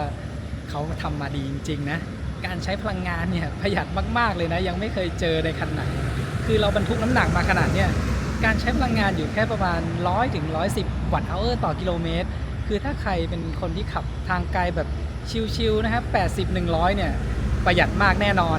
แล้วก็คลิปนี้นะครับที่ผมตั้งใจทำให้เห็นเนี่ยก็คือการใช้งาน Tesla Supercharger นะครับเห็นว่าข้างหลังเราตอนนี้ก็อยู่ที่ Tesla Supercharger นะถ้าในอนาคตเนี่ยมีจุดชาร์จของ Supercharge เนี่ยครอบคลุมระยะการเดินทางนะเราแทบจะไม่ห่วงเลยนะเวลาเดินทางอย่างครั้งนี้ก็เหมือนกันผมเดินทางไปภูเก็ตจะมีแค่ช่วงแรกจากกรุงเทพมาที่นี่ที่มันเป็นระยะทางที่ไกลสุดนะครับ400 กิโลเมตรถ้าขับเร็วกว่านี้แบตอาจจะปิ่มอาจจะมาไม่ถึงก็ได้นะครับถ้าขับเกิน120ทีนี้พอมาถึงที่นี่แล้วเนี่ยจุดต่อไปเนี่ยมันห่างแค่200 กิโลเมตรมันไม่น่าห่วงแล้วเราใช้เวลาชาร์จสักประมาณแค่20 นาทีนะครับเราสามารถเดินทางต่อ200 กิโลเมตรได้เลยแล้วก็ทำได้จริงนะครับจริงๆแล้วที่หัวหินเนี่ยก็จะมีที่บูพอร์ตกันนะถ้าเรายอมเลี้ยวเข้าไปชาร์จนิดนึงจะทำให้จุดชาร์จเนี่ยมันก็ไม่ห่างกันไกลมากนะอันนี้ก็คือให้เห็นว่าถ้าในอนาคตเนี่ยจุดชาร์จห่างกันอยู่แค่100-200 กิโลเมตรเราใช้งาน Tesla เนี่ยหายห่วงเรื่องสถานีชาร์จนะครับนอกจาก Tesla Supercharger ของตัวเองที่มีแล้วเนี่ยเราก็ยังไปใช้จุดชาร์จอื่นๆได้นะครับพวกของ EV Station ของ Elex by eGat ตอนนี้ก็มีเยอะแล้วนะครับทั่วประเทศไทยเนี่ยเรื่องจุดชาร์จใช่ค่ะก็ถือว่าในราคาเริ่มต้นที่ 1,599,000 บาทเนี่ยอันนี้ก็เป็น total package ที่ค่อนข้างครบครันนะก็คือขับสบายๆก็ได้อยากจะวันไหนขับสนุกขับแรงก็ทำได้เลยนะคะแถมชาร์จไวแล้วก็การใช้พลังงานเนี่ยประหยัดมากๆเลยนะคะก็เรื่องของรูปลักษณ์อะไรต่างๆก็ดูสปอร์ตด้วยภายในเนี่ยก็ถือว่ากว้างขวางนะคะค่อนข้างที่จะโปร่งโล่งเลยนอกเหนือจากนี้เนี่ยถ้าใครกำลังสนใจคันนี้เนี่ยก็แนะนำว่าต้องมาลองของจริงนะคะก็สามารถที่จะไปลองได้ที่โชว์รูมที่รามคำแหงแล้วก็ที่อื่นๆด้วยนะคะเพราะว่า Tesla เนี่ยก็ต้องบอกว่าสไตล์ของเขาก็มีความเฉพาะตัวรูปลักษณ์ภายในที่ค่อนข้างมินิมอลนะคะหรือบางคนก็รู้สึกว่าค่อนข้างโล่งนะรวมไปถึงการขับขี่ที่มีเฉพาะ one pedal mode จะไม่มีโหมดที่ปล่อยไหลคล้ายๆรถสันดาปแล้วนะคะแล้วก็ทุกอย่างเนี่ยการควบคุมต่างๆมันอยู่ในหน้าจอไปเลยนะทั้งเรื่องของความเร็วเกียร์อะไรต่างๆเนี่ยก็คือปรับที่หน้าจอกันได้เลยแต่บางคนมีคำถามว่าถ้าเกิดหน้าจอมีปัญหาแล้วเกียร์จะมีปัญหาหรือเปล่านะควบคุมไม่ได้หรือเปล่าอันนี้ก็คือไม่นะคะเพราะว่าอันนี้เขาก็จะมีแผงควบคุมตัวเกียร์เนี่ยอยู่ที่ด้านบนนะคะสามารถใช้กดแทนได้ด้วยกรณีฉุกเฉินแต่ว่าอย่างไรก็ตามเนี่ยทุกอย่างควบคุมด้วยหน้าจอเพราะฉะนั้นเนี่ยก็แนะนำให้ไปลองขับลองมีประสบการณ์จริงกับตัวรถนะคะประกอบการตัดสินใจเรื่องของเครื่องเสียงที่ให้มาก็ถือว่าใช้ได้อยู่นะคะอันนี้ก็แนะนำว่าลองไปฟังดูนะคะคุณสามารถที่จะเซฟเพลงไว้ในเครื่องนะคะก่อนแล้วก็ไปที่โชว์รูมแล้วก็ connect Bluetooth นะคะเพื่อลองฟังดูเพราะว่าถ้าเป็นรุ่น Standard Rear Wheel Drive ที่อยู่กับเราเนี่ยกับตัว Performance เนี่ยอันนี้เครื่องเสียงก็จะเป็นคนละตัวกันนะคะตัวลำโพงที่ให้มานะครับจำนวนเนี่ยก็จะต่างกันด้วยใช่ค่ะก็เป็นอีกคันนึงนะคะที่รู้สึกว่าตอบโจทย์หลายๆคนแน่นอนนะทั้งเดินทางข้ามจังหวัดหรือว่าจะขับรถภายในเมืองเองก็ตามนะคะและถ้าใครกำลังสนใจรถซีดานนะคะราคาประมาณ 1.5 ถึง 2 ล้านต้นๆก็แนะนำลอง Tesla ดูได้นะคะตัวโมเดล 3 เนี่ยเรามีคลิปรีวิวทั้ง 3 รุ่นเลยนะคะก็คือตัว Standard Rear Wheel Drive คลิปนี้นะคะตัว Long Range นะคะแล้วก็ตัว Performance ที่เป็น All Wheel Drive ก็สามารถดูได้ทั้ง 3 คลิปเลยนะคะประกอบการตัดสินใจแล้วก็เรื่องของฟีลการนั่งภายในรถแล้วก็เบาะผู้โดยสารด้านหลังอันนี้ก็มีอยู่ในคลิป Tesla ของเราอีกคลิปอื่นด้วยนะคะถ้าใครคิดว่าคันนี้ยังแรงไม่พอนะครับก็มีรุ่น Long Range หรือสุดไปเลยที่ Performance นะครับแต่ผมลองมาตอนนี้ก็เรียกว่าครบทุกรุ่นแล้วคือชอบทุกรุ่นนะครับจะแตกต่างกันตรงที่ว่าอยากได้ความแรงหรือการยึดเกาะถนนนะครับอย่างเช่นรุ่น Long Range จะเป็นขับเคลื่อน4ล้อนะครับอันนั้นเวลาที่เราขับเส้นทางที่มันโค้งมีเส้นทางโค้งเยอะนะครับถนนลื่นมันก็จะช่วยในเรื่องการยึดเกาะถนนแต่ถ้าเราใช้งานในเมืองเป็นหลักหรือเดินทางแต่เราขับแบบธรรมดานะไปเรื่อยๆอันนี้ก็ไม่ต้องห่วงเรื่องตรงนั้นนะครับตัว Rear Wheel Drive เนี่ยก็เหลือๆแล้วประหยัดมากด้วยใช่ ก็เรื่องของการขึ้นเขาวันนี้ก็ไปขึ้นที่ภูเก็ตมาโหมดชิลนี่ก็ชิลๆเลยนะคะพอเปลี่ยนมาเป็นโหมดสแตนดาร์ดนี่ก็แรงสั่งได้ เพราะว่า0 ถึง 100 ใน 6.1 วินาทีเนี่ยก็ไม่ถือว่าช้านะคะ ใช่ สำหรับ Rear Wheel Drive เร็วมากแล้วนะครับ 6 วินาทีเนี่ย ค่ะก็ขอบคุณที่ติดตามชมคลิปของพวกเราจนมาถึงจุดนี้นะคะฝากกดให้กำลังใจพวกเราได้ด้วยการกดไลค์คลิปนี้กดติดตามช่อง CG Go นะคะและถ้าสนใจสนับสนุนเราระยะยาวก็สมัครเป็นสมาชิกช่อง CG Go ได้นะคะจะขอบคุณมากๆเลยแล้วเจอกันคลิปหน้าค่ะบ๊ายบาย ขอบคุณครับ